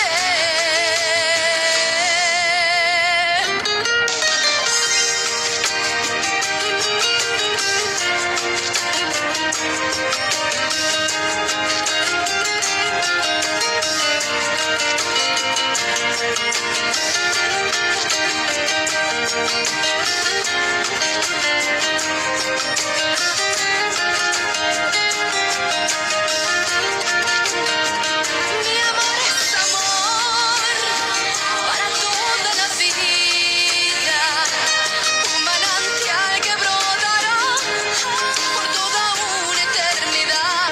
Mi amor es amor, una pasión divina.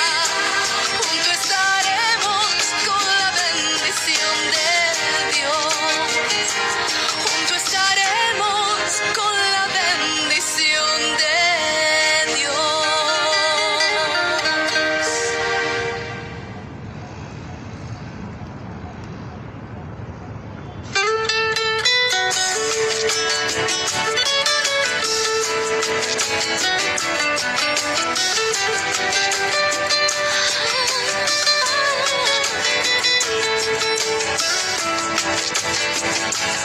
Cuánta es mi suerte haberte encontrado y cuánta dicha de estar a tu lado, siempre conmigo, vas en mi mente y hasta me olvido de toda la gente. Cuando te veo y oigo tu voz, corre en mi cuerpo el dulce calor que le da aliento y paz a mi alma, que me protege, me trae la calma. Mi amor es amor para toda la vida, un manantial que brotará por toda una eternidad. Mi amor es amor, es pasión infinita. Junto estaremos con la bendición de Dios.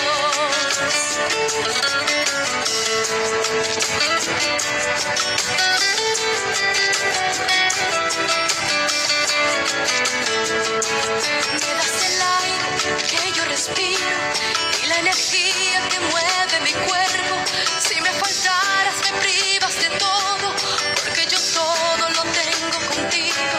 Y si el destino de ti me separa, si otro camino tu vida tomara, pues dejarías una honda herida marcándome para toda la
holding up.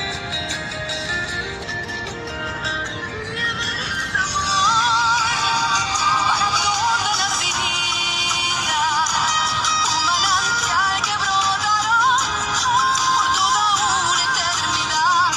Mi amor es amor. It's copyrighted. It's copyrighted, so I can't like play it in the background kind of thing. Okay, where are we here? Okay, let's quickly do the Thompson quotes mentioned before.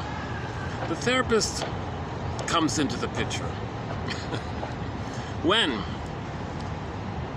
the individual's habitual patterns of behavior create for him difficulties in living in his relation to people, to work, to his sense of his own value, and maybe in response to other things. The sufferer is usually partially or wholly unaware of his own contributions to his difficulties. Okay, yesterday's one. If you repeat the past in the present, and you're expecting a better past using the present, that's your contribution to the problems you're going to have in the present. Right? It is therefore the therapist's function through, oh, you're kidding. It just stopped. Unbelievable. Hey, oh, maybe. Unbelievable. See, there's still battery. There's battery in this.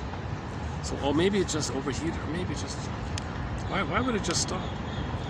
If the battery's here, why would it just stop?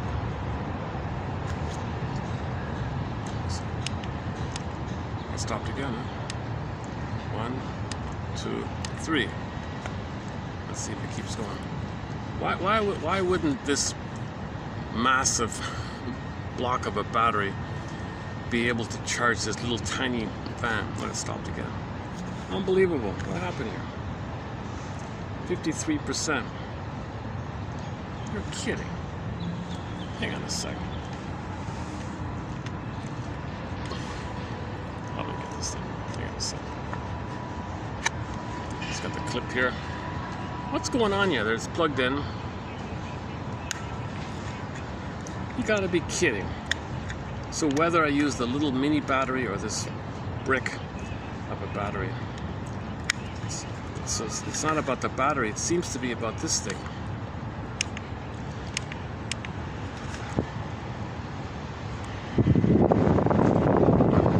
Two, three.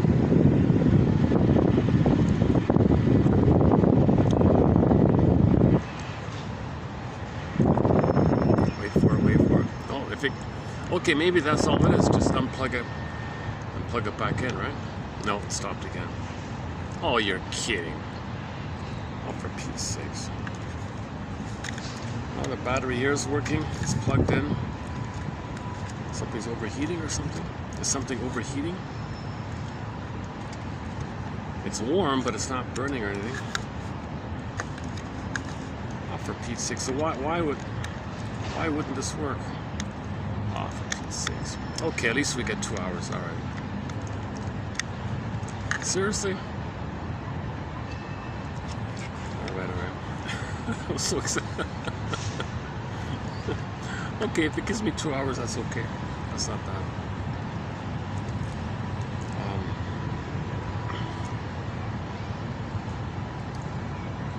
It is therefore the therapist's function, through observing what the client is doing to and with other people, to lead him to insight into his own behavior, which usually includes coming to an understanding of the way in which the personality difficulties were developed in the first place. Okay, emotional deprivation syndrome, maybe. This insight becomes all the more convincing when the client's behavior can be observed directly in the here and now. Here, the therapist can observe the way in which the client's defensive and manipulative attitudes affect other people, and by pointing this out to the client, instead of reacting to it, the therapist is able to help the client see the meaning of his behavior. For example, a person may be habitually ingratiating, seeking to be liked through flattery, or trying in other ways to please.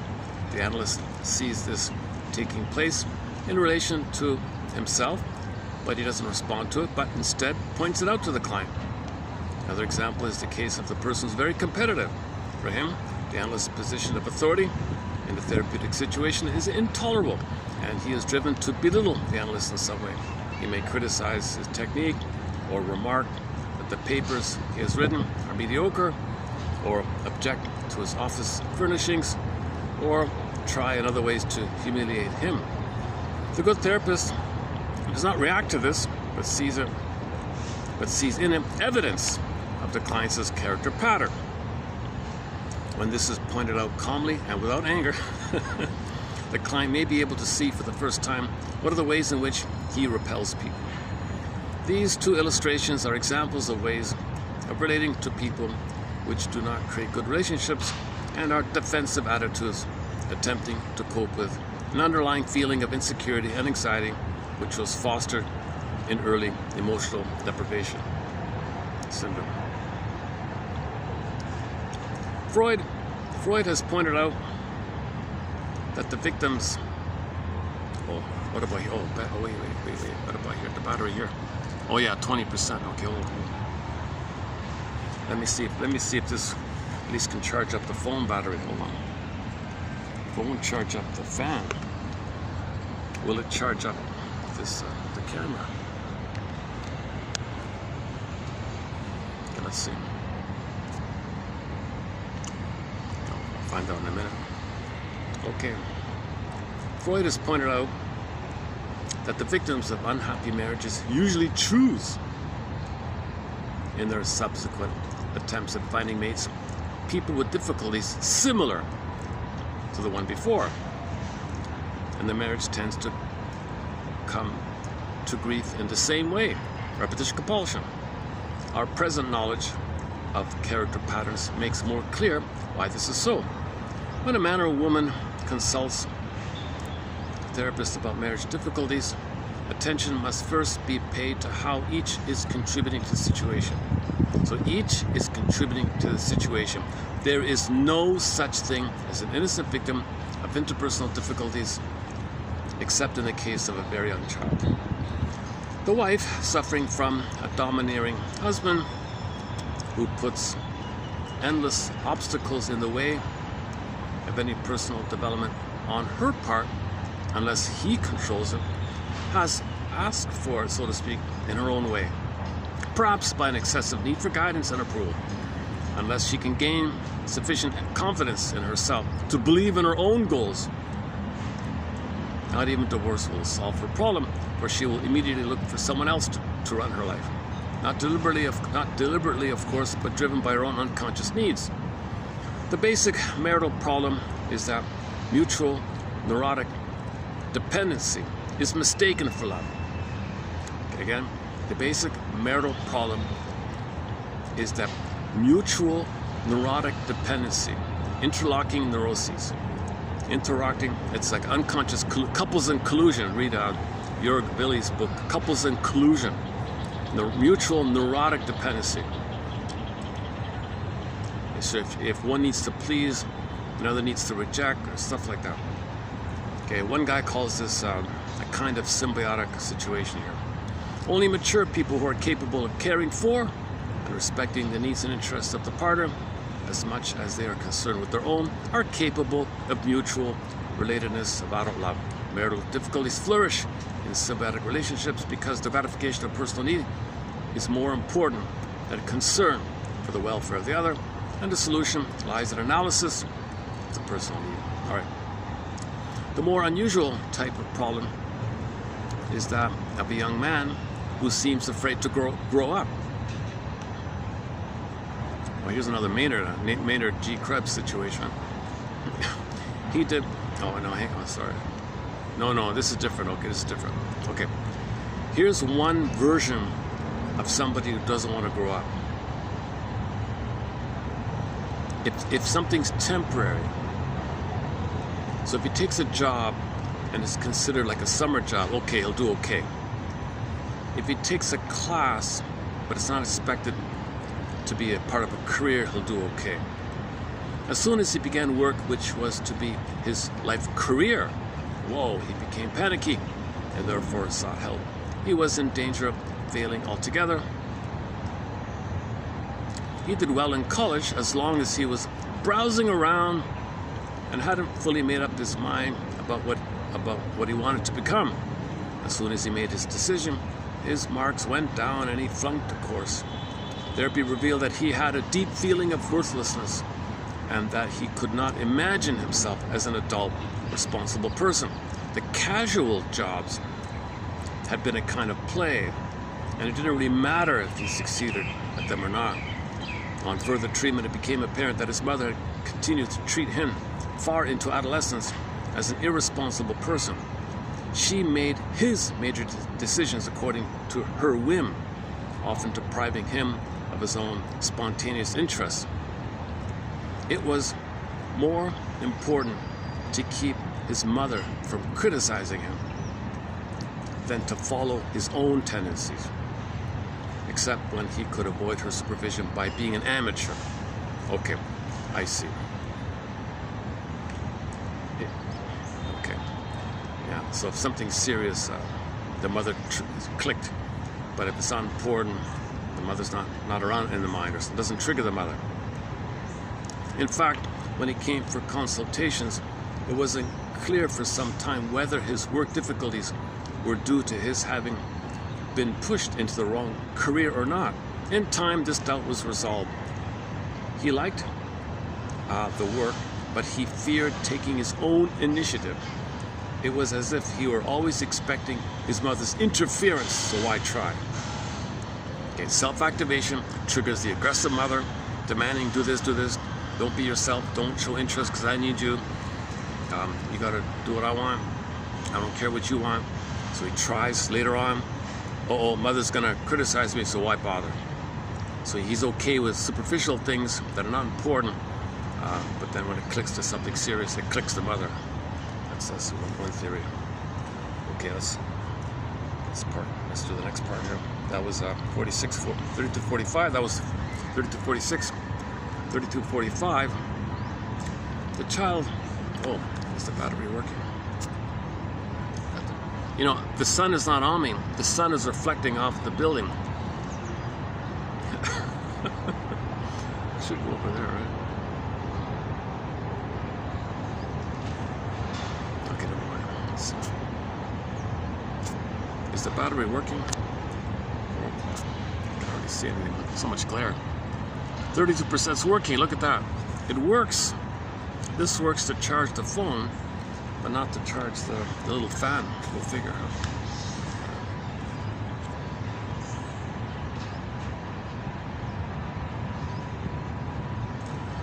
Maybe it's a ampage thing or something. The child unable. Should we do this one? Oh boy. Hang on. Should we? Maybe I could save this for next time. Let me be a little bit lazy. Let's see if the phone will read it out. 3245. Let's see. Read aloud. Let's see. The child unable.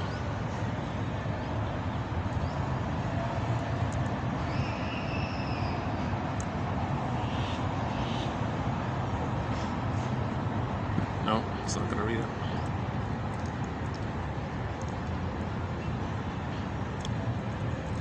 Yeah, that's the problem with buying technology that's too affordable, like the fan and this one.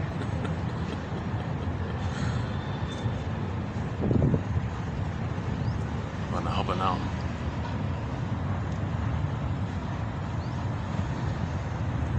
Got the volume.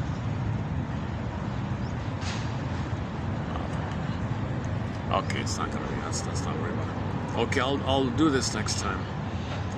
Oh, it's an important topic. Oh, I remember now. Yeah. Identification of the aggressor. Okay, this deserves a little more patience. Identification of the aggressor. If you want to preview, go to 3245, or better yet, go to Clara Thompson's collection of articles bundled up into a book, which they entitled Interpersonal Psychoanalysis. About halfway down, there's an article in there of hers called Identification of the Aggressor. So when the child is too overwhelmed, okay, that's the defense. Instead of being a passive victim, hating himself, he'll hate himself. He'll identify the aggressor hates him, he'll hate himself. Then you go from there. The child, unable to cope with the hostility directed toward him, may renounce his own interests for the sake of peace and take over his parents' attitudes. This may be called identification with the aggressor. One would see Frenzy came up in the 20s. She's writing here in the 40s or 50s. Okay.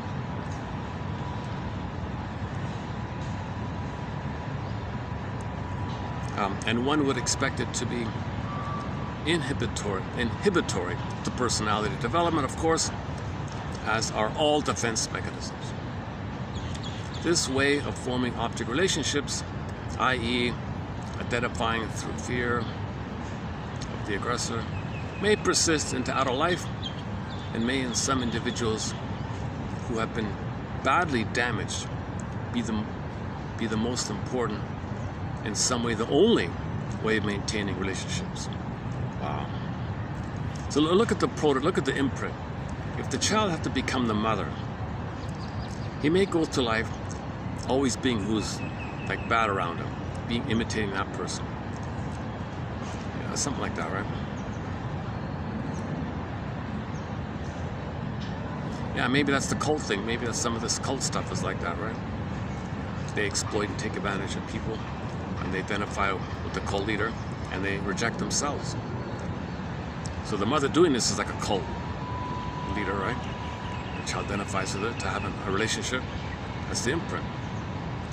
Baby's in a trance. If the mother abuses the child, the child's in a trance, walks into, and then just repeats the thing. Oh, it says here cult. Yeah, hang on. Here we go. Okay, so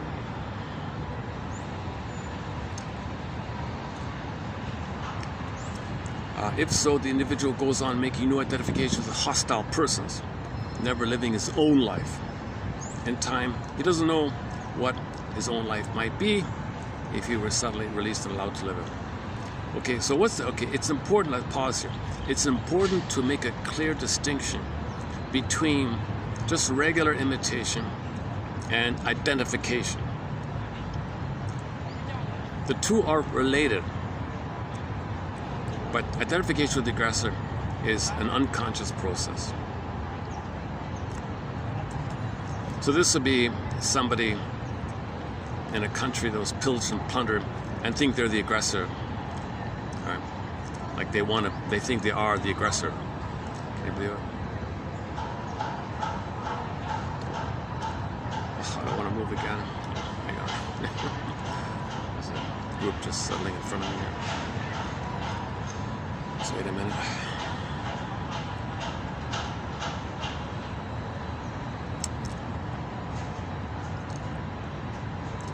Where are we?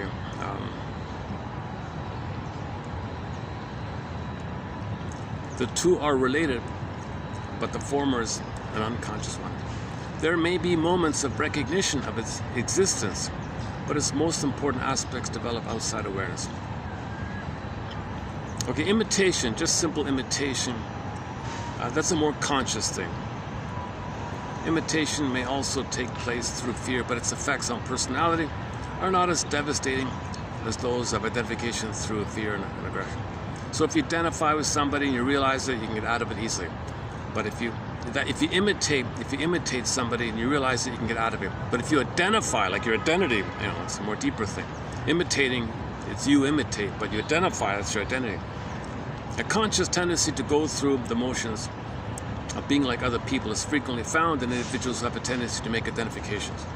A conscious tendency to go through the motions of being like other people is frequently found in individuals who have a tendency to make identifications. The two are interrelated. An illustration of both identification and imitation can be found in these cult commune things, where non-conformity to the current guru's whatever ramblings, may be punished by the other's social rejection. Many people under these conditions conform outwardly but keep their inner counsel. They think otherwise. Okay, so if they join something, they don't really identify with it, they just superficially go along with it. Yeah, they nod their head, but they don't really inwardly believe it, but they join for some other reason. I don't know why they join it.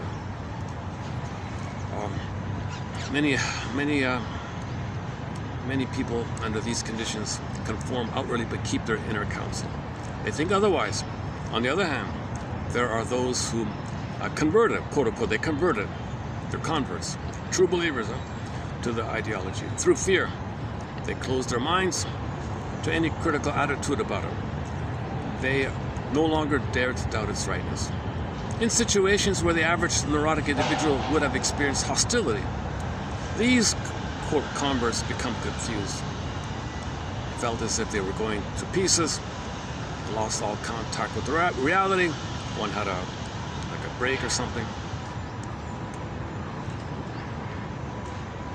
Yeah, so I guess if the cult, if the baby identified with the aggressor, later on they repeat it by joining the cult thing and believe the cult thing. If they question the cult thing, they lose their mind. Who are they? They might have a psychotic break.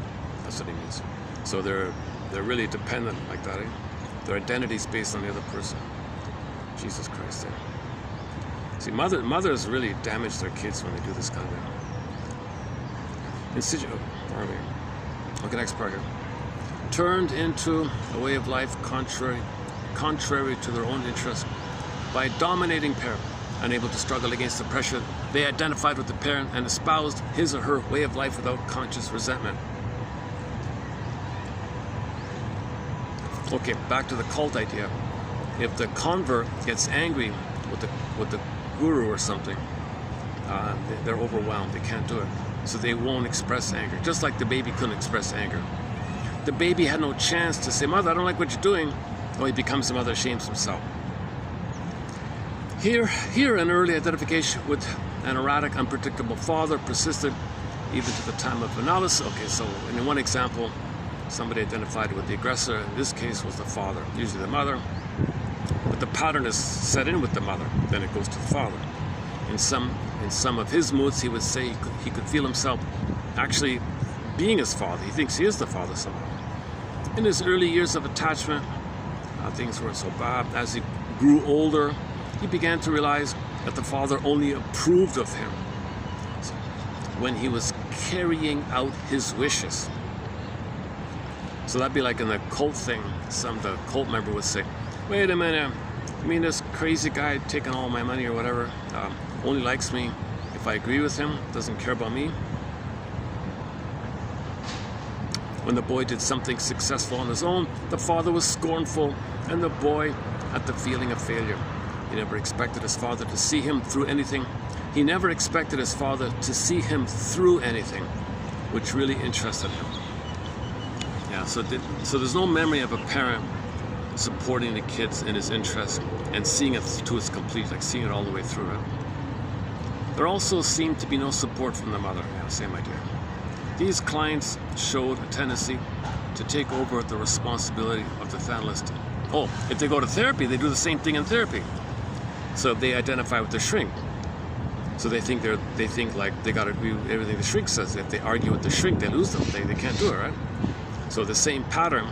Okay, identify with the aggressor mother, identify with the cult leader, and identify with the therapist here. Identification with the aggressor makes an already weak self more helpless and therefore more in need of handling later threatening object relationships by further uncritical identification.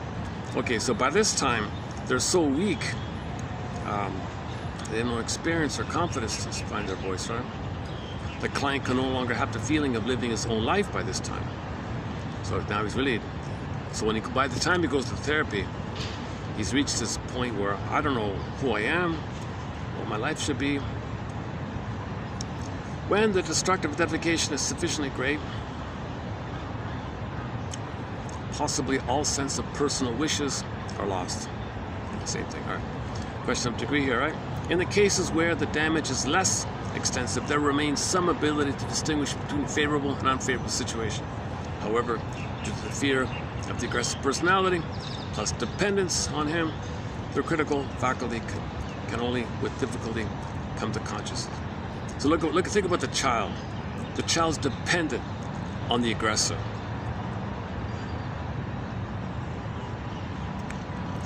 The unacceptable aspect of the, now why is the parent the aggressor? Because they're demanding a symbol of mother. They're in the past demanding mother to love them. They transit demand, angry demand on the mother from the past onto the child, thinking the child is the mother of the past. The mother's psychotic like that. It's psychotic transfers, psychotic neurosis. The baby's not the mother of the past. She doesn't appear psychotic, but from the baby's point of view, mother, you're nuts. I'm not your mother back then. I can't do that. Why are you demanding that I love you as if you're a baby and I'm supposed to be your mother back then? I can't be my own grandmother loving you when you were a baby. So this is psychotic stuff, right? So the baby's overwhelmed. Okay, I'm dependent on you and you're hurting me. Well, I better hurt myself then. I'll have no interest. I'll give myself up to please you. Thank you. Mother says, thank you, baby. It doesn't work. Mother's not going to get the love that she needed back in the nursery, using the child as a substitute stand for the mother back in the past. Look at this, discussed in previous videos at length.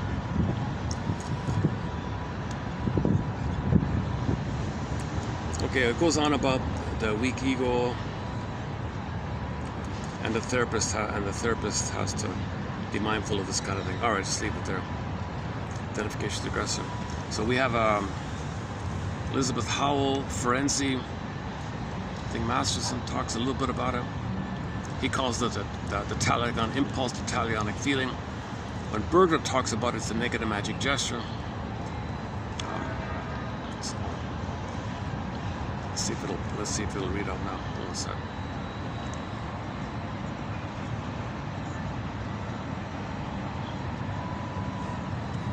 Yeah, the truth is, past couple of videos, I've been a little indulgent. I've been a little lazy. The object has to be taken into the self before any even indirect recognition of its danger. No, it starts halfway, and then it randomly starts reading it partway down or something. All right. Yeah, I've been I've been more focused and more like deliberate in my delivery. The past few videos, I've been a little kind of, I don't know. Slightly, a little, not in top form. I'm not in top form. I haven't been in top form past couple of videos. I hope we'll get back to top form, and there'll be fewer mistakes, and I'll stay on focus like that. I'm kind of distracted with some things myself, and it influences me a little bit. I notice that. All right. Your mission submitted for your approval and consideration. Submitted. Should you choose to consider it, is we now have 3 pages of quotes from Miss Clara Thompson, 32, 44, 5, and 6.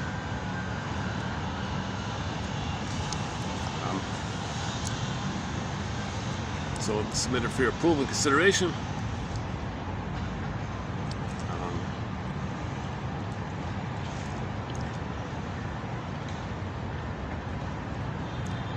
Check out what she has to say on identification of the aggressor, on temperament, on character, on the hypnotic thing,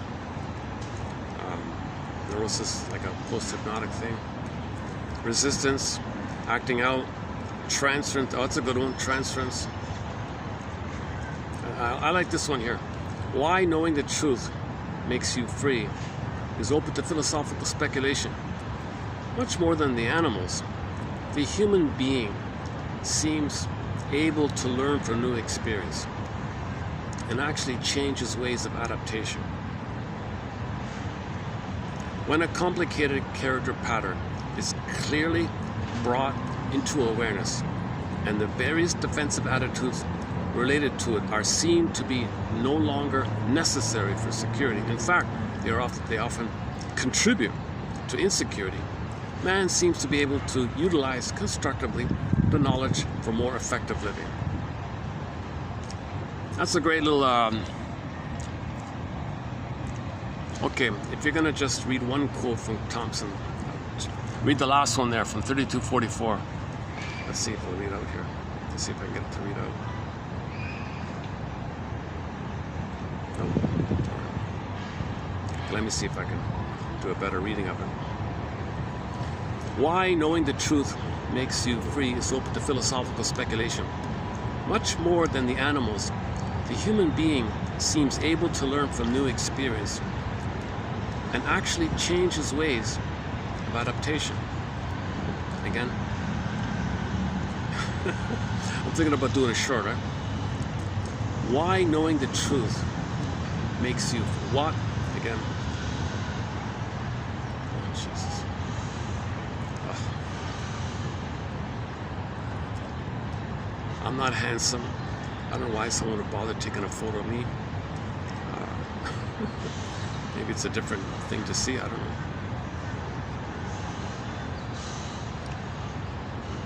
Maybe he's making a scrapbook. People who make videos in public.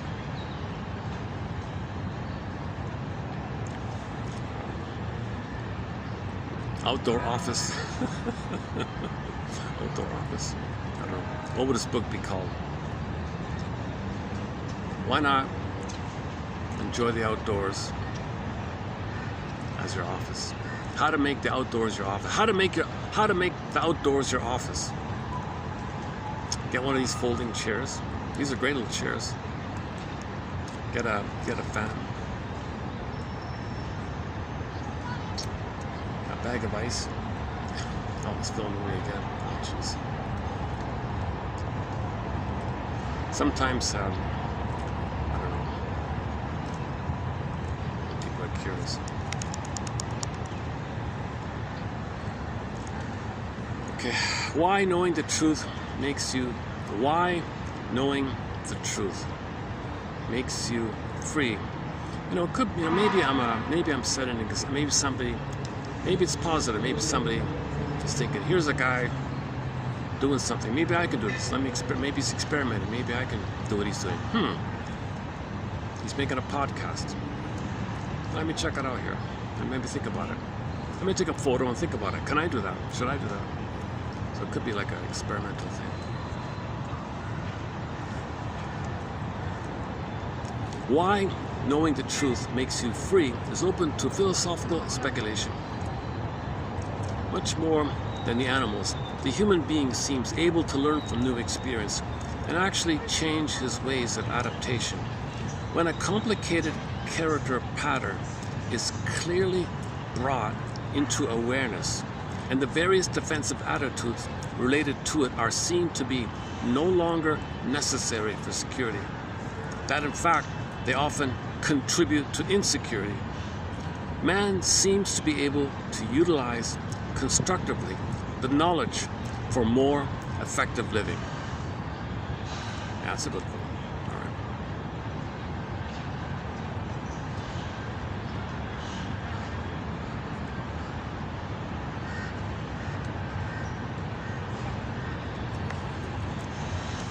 So A, help the person identify how, as a child, they're unconscious. Well, it's now unconscious, but in the beginning, as a child, the inner child of the past, now the unconscious, but originally the inner child, or the baby back then. For his security, he developed a convoluted defensive structure. It's neurotic and painful, search for symbols, looking for better past, identify with the aggressor, either or thinking, jungle mentality thinking, okay, and then the personalities can be ingratiating or narcissistic or passive-aggressive ego or etc. So the baby did these elaborate things in an adaptation to sneak around his wish and the fear, compromise the wish and the fear in some painful situation which he's numb to. So he's going to be numb to it. So he survived somehow. The drama of the gifted baby, I was calling it, to borrow Alice Miller's phrase. Alice Miller's famous book, The Drama of the Gifted Child, just to borrow that. The drama of the gifted baby. The baby's gifted to figure out some way, otherwise he'd perish. Otherwise the baby would perish. So this is the unconscious. Now when you go through life with this construct, mental construct, personal construct, internal working theater, internal object relations theory, stencil, blueprint, imprint, schemata, schema. Okay, when you carry this, and your energy's in there looping around, repeating, okay, you're dysfunctional because the present just new additions of the past, recreations of the past, new versions of the past, repetitions of the past, transferring the past to the present, hope for a better past, symbolically acting out the past, hope for a better past. So, but the past, the baby survived. But when you do it in the present, and you do it again and again and again, the stress of it is going to hurt you. The stress of it is going to hurt you. So it's making you insecure to build up your stress on yourself. It affects your relationships, affects your work, you're going to get stressed out, not living your life, not functional with people, treating people like things from the past, treating people like characters from your past. Others are you and you shame them, or others your mother whom you're angry at and you flip around. This will be very stressful. It'll lead to insecurity, this kind of thing. So Thompson is saying, make the person aware how their contribution of bringing their past into the present causes problems. Instead of just blaming the other people, no, you contributed. There are no innocent victims here as an adult. Yes, we're not talking about the baby, we're talking about the adult. So this is your life, this is your unconscious, this is your construct, this is your imprint, this is your memories, okay? And this is something you have in you. So it's your stuff. You're the captain of your fate. You're the captain of your soul. You're the quarterback of your life. You're you. You're the CEO of yourself. Whatever. I don't like that phrase. I don't know why they use that one. First, look at the talk about Freudian slip. I've never liked that phrase, and here it just popped out for the first time. So you're the leader of your life. Put it that way. So that's your contribution. And now you see how this contribution of yours is causing your problems. It's making you insecure. With this knowledge, human beings can, with this knowledge, okay, as follows. The human being, much more than the animals, the human being seems able to learn, or learning, and actually change his ways when a complicated character pattern is clearly brought into awareness and the various defensive attitudes related to it are seen to be no longer necessary for security, that in fact they often contribute to insecurity. Man seems to be able to utilize constructively the knowledge for more effective living. One second.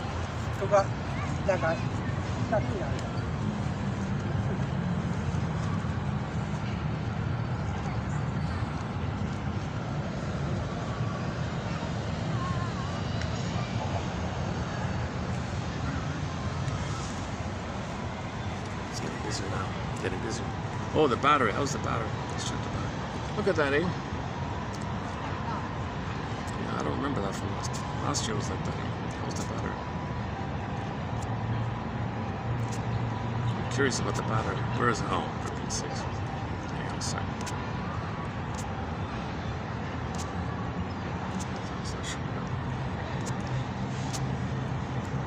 Oh, I can't even see it. Oh, 15.6. Okay, 37. It's working. Yeah, it's working. So it's working. All right. At least I can use this for the phone. So it makes no difference. I could bring the mini one, or I could bring the block one. It makes no difference. Okay, so I'm gonna scrap this then. All right. Okay, again, submitted for your approval. Clara Thompson, TQ 3244, the last one down. So we got 1 on temperament, 2, 3, 4, 5, 6, 7. 7 excellent quotes. This is a great batch, 3244. This is a great batch of quotes, 3244. The 7th one, the last one down. My favorite.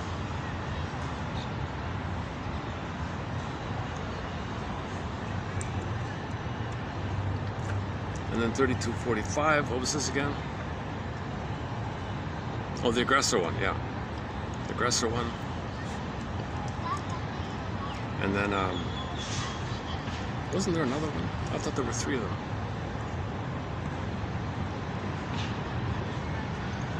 Well, 4. Oh, that's the Lang one, the Raven Lang one, right?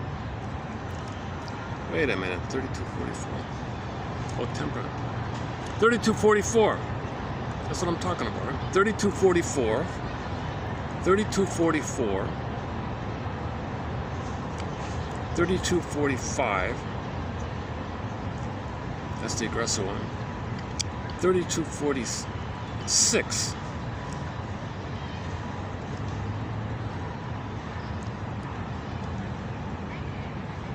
Okay. We did it already, the 6th one. Okay, the one about the guy who's afraid of success because the memory of mother attacking him comes up, so why bother? There's that one. And the marriage one. Okay, 46 is okay, but that's a good one. 44, man, oh man, I like that one. Okay, 3244. Okay, your mission. Let's update the mission. Submitted for your consideration and approval, should you choose to accept it, is to visit 3244. There are 7 quotes by Clara Thompson, excellent author back in the 50s. This is from a book of hers written in 1950 called Psychoanalysis, Development and Evolution. Development and Evolution of Psychoanalysis. Clear writer, a very good introduction to the whole thing is that book, I think. And these are some of the top quotes from that book. So I really love this quote here, 3244.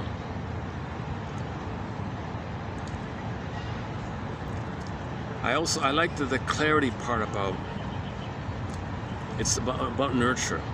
Forget the stereotype that body type is going to guarantee a certain personality, or any other kind of temperament is going to guarantee a certain person.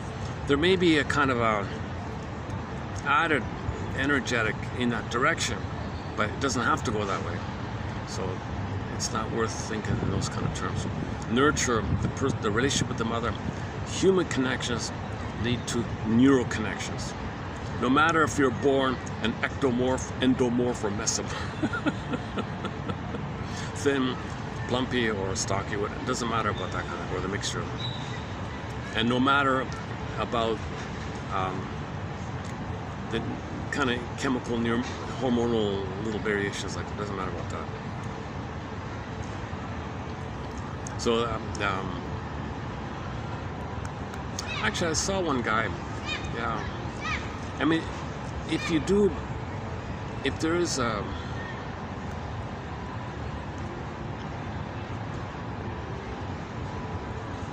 yeah, put it this way. Let's say you had 3 personalities, and they all had a positive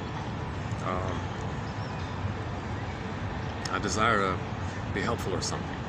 I mean, in a healthy way. Let's say I had 3 teachers in high school, and they all loved learning.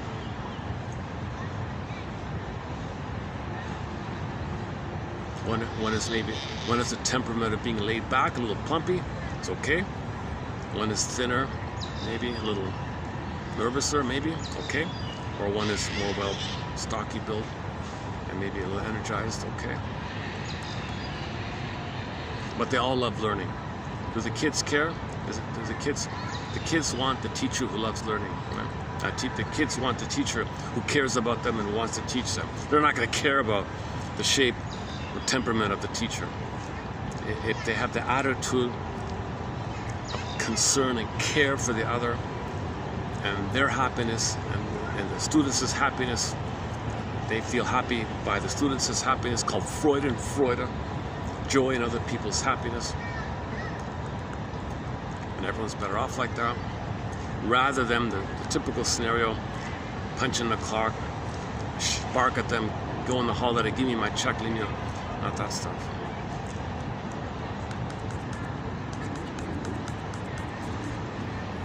But let's not go on a rant about the education. Should we play our love song? I haven't checked if there's lyrics, if I can find the lyrics. Una more, right? Hang on a second. U-N-A-M-O-R.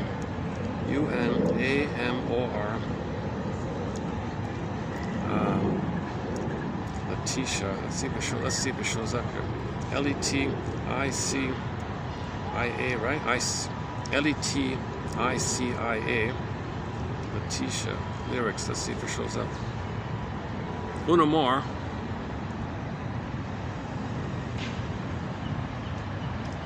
Letitia.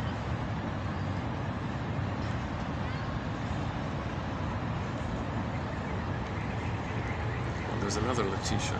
Oh, the Gypsy Kings. Oh, the Gypsy Kings. Una more. Oh, is that a cover? Oh, maybe she's doing a cover.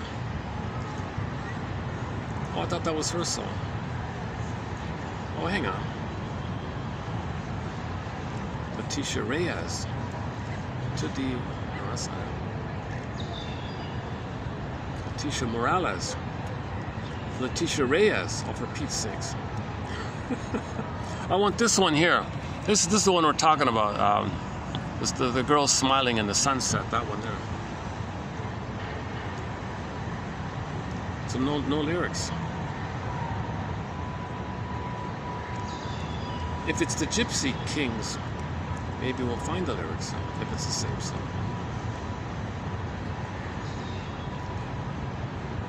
Okay.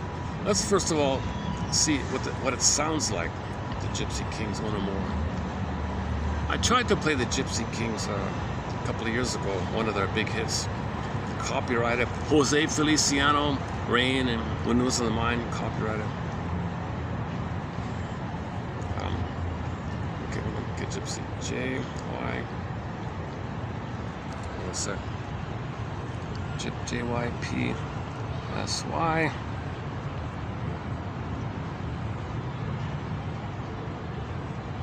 Gypsy Kings. All right. One more. Let's see if it's the same song. Oh.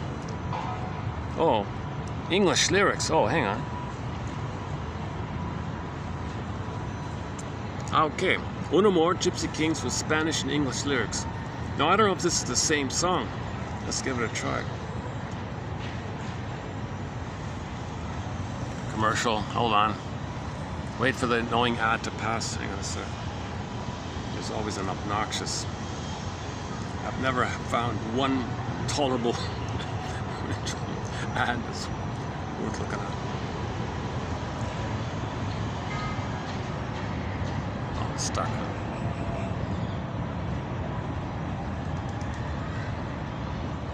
What happened? Let's reset it. My thing is my connection is. Sometimes that happens, you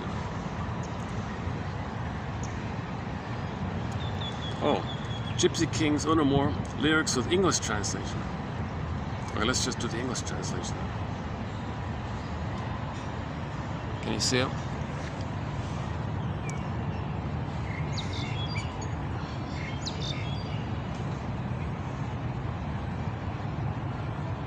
If you're a native, Okay, I knew it. Hang on. That's one of the. That's a consistently annoying ad. It's copyrighted. If you just notice a little trim, skip out. It's because it's copyrighted.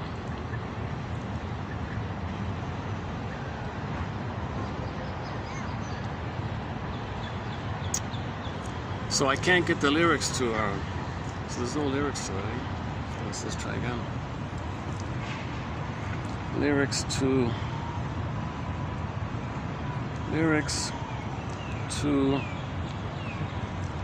Letitia's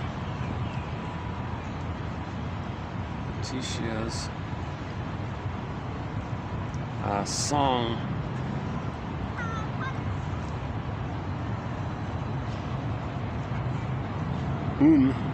One Love, right? Una more. Let's see if it shows up somewhere. Gypsy, it's all Gypsy Kings. Letitia's. No Letitia.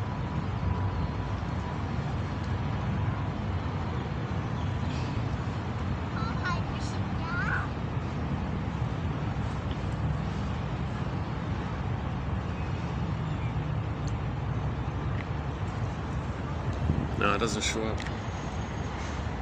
Doesn't exist. You think a major voice like Letitia would be in here, right? Bubblegumdancer.com. Let's see if it's in here. What about this website? Bad gateway. Oh, thanks a lot. Didn't work. All right, what happened?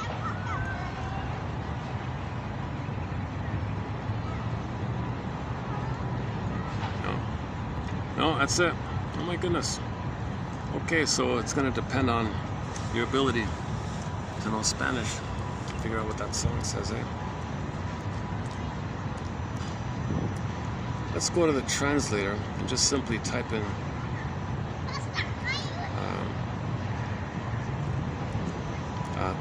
just un amor. It should be one love, right? U-N-A-M-O-R.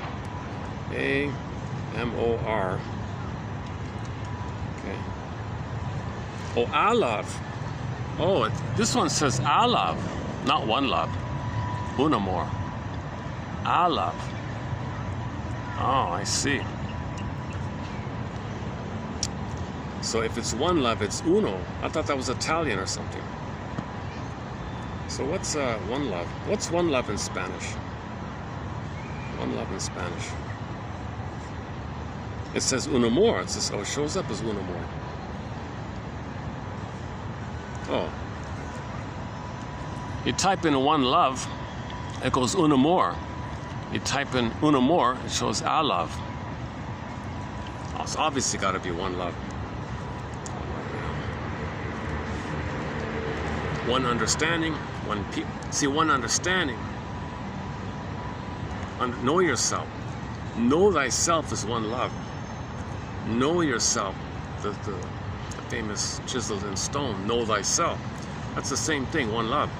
If we all know ourselves, if everybody knows themselves, that's the one love.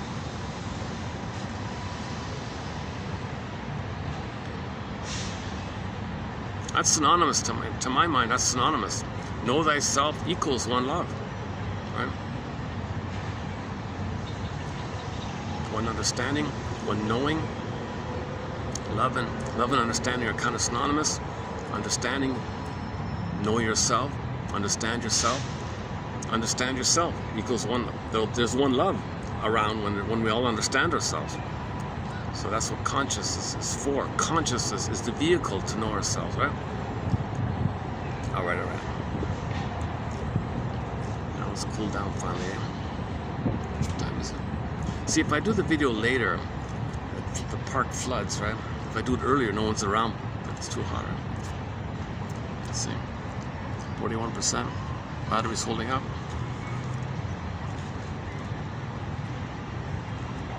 50%. It started at 100. Now it's 50. Un amor. Un amor. Again. Un amor. Un amor. Un amor. Un amor. Un amor. Un amor. Un amor. Un amor. Un amor. Should we try in different languages? Oh, what about Thai? What's it? What about Thai? Oh. รักเดียวใจเดียว Whoa. รักเดียวใจเดียว 1, 2, 3, 4. That's 6. How many? 6 syllables? 1, 2, 3, 4. That's 6 syllables, right? One love. In the Thai language, it's 6 syllables. รักเดียวใจเดียว Or 5 maybe. Okay, what about in Arabic? What about in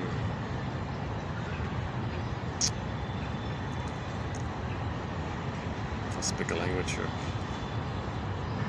Esperanto. Finnish. Most of these languages. What about German? German. What's it in German?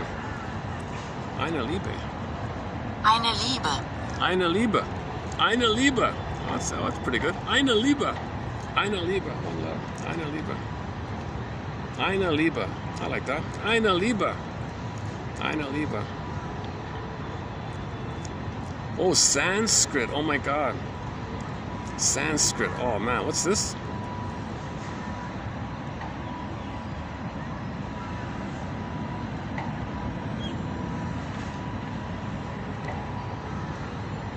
Oh, they don't have it. Oh, they show it to you, but they don't have the readout. It's a caprem, a caprem, a caprem, a caprem. However that's pronounced, a caprem. I'm sure it sounds very nice. Let's just randomly pick something here. Zulu. What about the Zulu language? Oh, they don't. Okay, they don't have the audio. Uthando, ulondowa, uthando, ulondowa. One love. That's pretty good. Oh, I like Zulu. Okay, one more. Let's try one more. Let's just randomly pick something here. Okay, what about Portuguese? Portuguese. What about Portuguese? Oh, un amor. Oh, it's the same in Portuguese. Un amor. Oh, amor. Oh, amor. Amor. Amor. Amor. Un amor. Amor. Okay. All right, enough. All right, let's just pause it there for today. Saved by understanding, saved by love. Break out that song. Saved by love, saved by one love. Everything's love or a cry for love. Everything's love or a cry for love. It really does seem to boil down to that. Now this cry for love, including anger. Anger is still a cry for love. Anger is still a cry for love. It's a cry for love. Others' love in the past doesn't apply. Hence neurotic. It reflects emotional deprivation syndrome. Today's topic.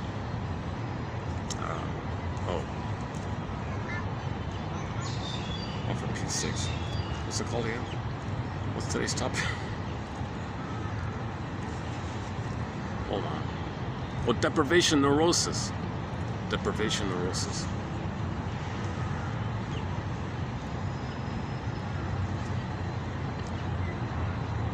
Deprivation neurosis. Abandonment neurosis, abandonment syndrome, deprivation neurosis, maternal deprivation syndrome. Abandonment depression, maternal libidinal unavailability. Baby has a need to be seen. Unseen, gotta be angry. Anger is the cry for the need to have been seen. You carry that your whole life. So in the present, everything's love or a cry for love. If the interjection is the mother voice who loved you, okay, you're coming from there. If the interjectors, there was no mother and it filled in with your hate attacking yourself, then your angry expressions represent how your original cry for love was unanswered, and in the vacuum was your anger attacking yourself, crying for love to the mother. Everything's love or a cry for love. It all boils down to everything's love or a cry for love kind of thing. And like Mr. Ecker said, if you, in terms of empathy, if you see anybody or anything out there that's disturbing what are from, at least at the very least understand that the unconscious in that person doing that thing believes, the unconscious self, the unconscious self believes that they got to do that thing because from the unconscious self imprinted at the babyhood time, if they didn't do that, they'd perish. So they don't have the knowledge of update. See, that's what it's called, memory update, reconsolidation, update, belief update, got to update. That's knowledge, and like Ms. Thompson says, when you have the knowledge,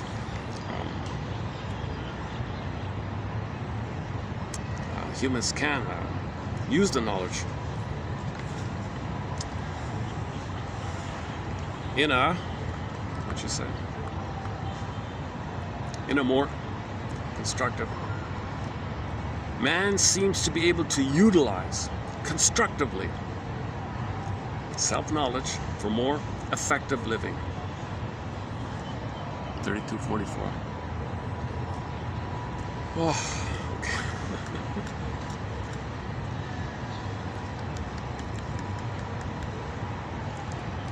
I notice with the heat a little bit, I'm not fully present. Like if it were cooler, I'd be more present, but in the heat, I'm things a little foggy a little bit.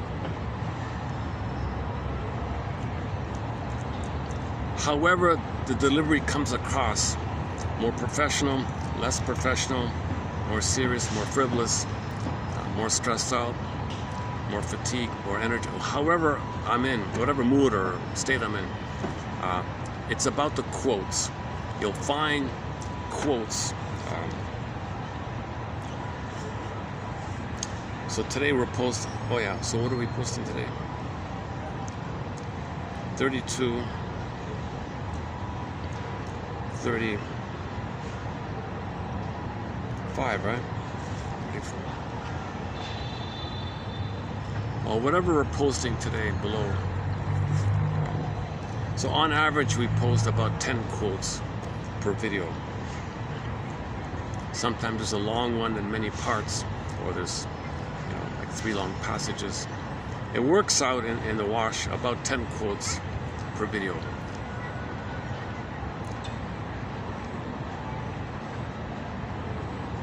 Okay, let's see. What are we posting below here? Let me go to the thing here. Hang on a second. YouTube. Oh. I'm not connected here. No connection here. Hang on a second. Oh, the signal is too low here. Maybe I'm beside this thing.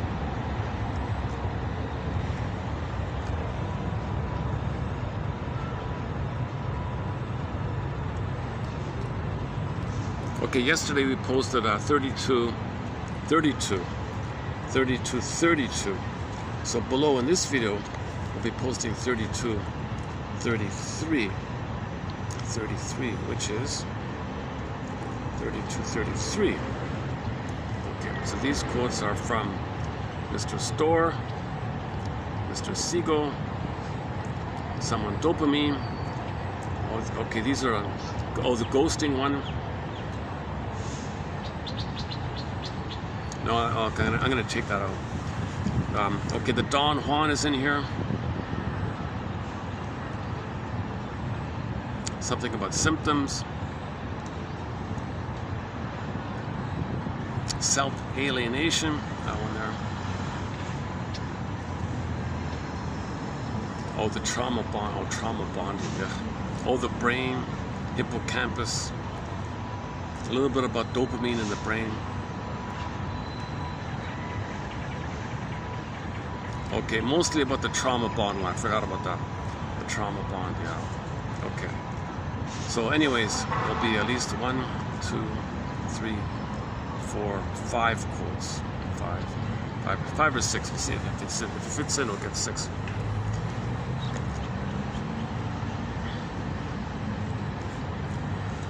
Oh, no more. Should we close up with one? What a nice song. Let's close up with One Love by Miss Letitia. The voice of passion fruit.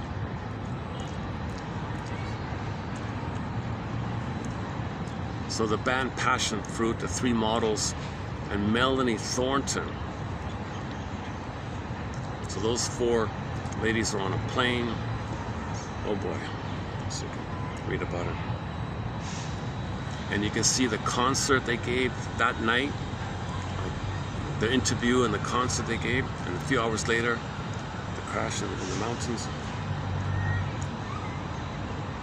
They were a fun act. That Passion Fruit, I can see how they had the right. That guy was a bit of a genius. The guy with his technology created the techno thumping thing. The lyrics are gibberish, doesn't matter. Creates the techno thumping thing. He needs the voice, so he hires Letitia.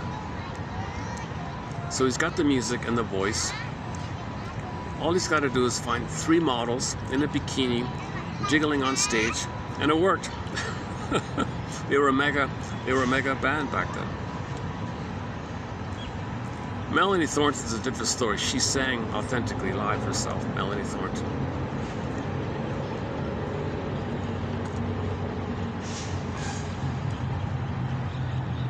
Okay, let's end up with One Love by Letitia. Letitia from Cuba, now living in Germany. She sings in German, Spanish, and English, I notice. Maybe some other languages as well. And when this song ends, I'll hit the stop button.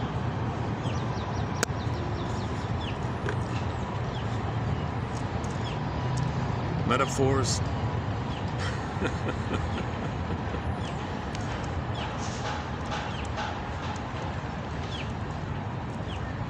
May these interesting quotes raise. May these interesting quotes raise your self-knowledge. And I'll see you in the next video. Thanks very much.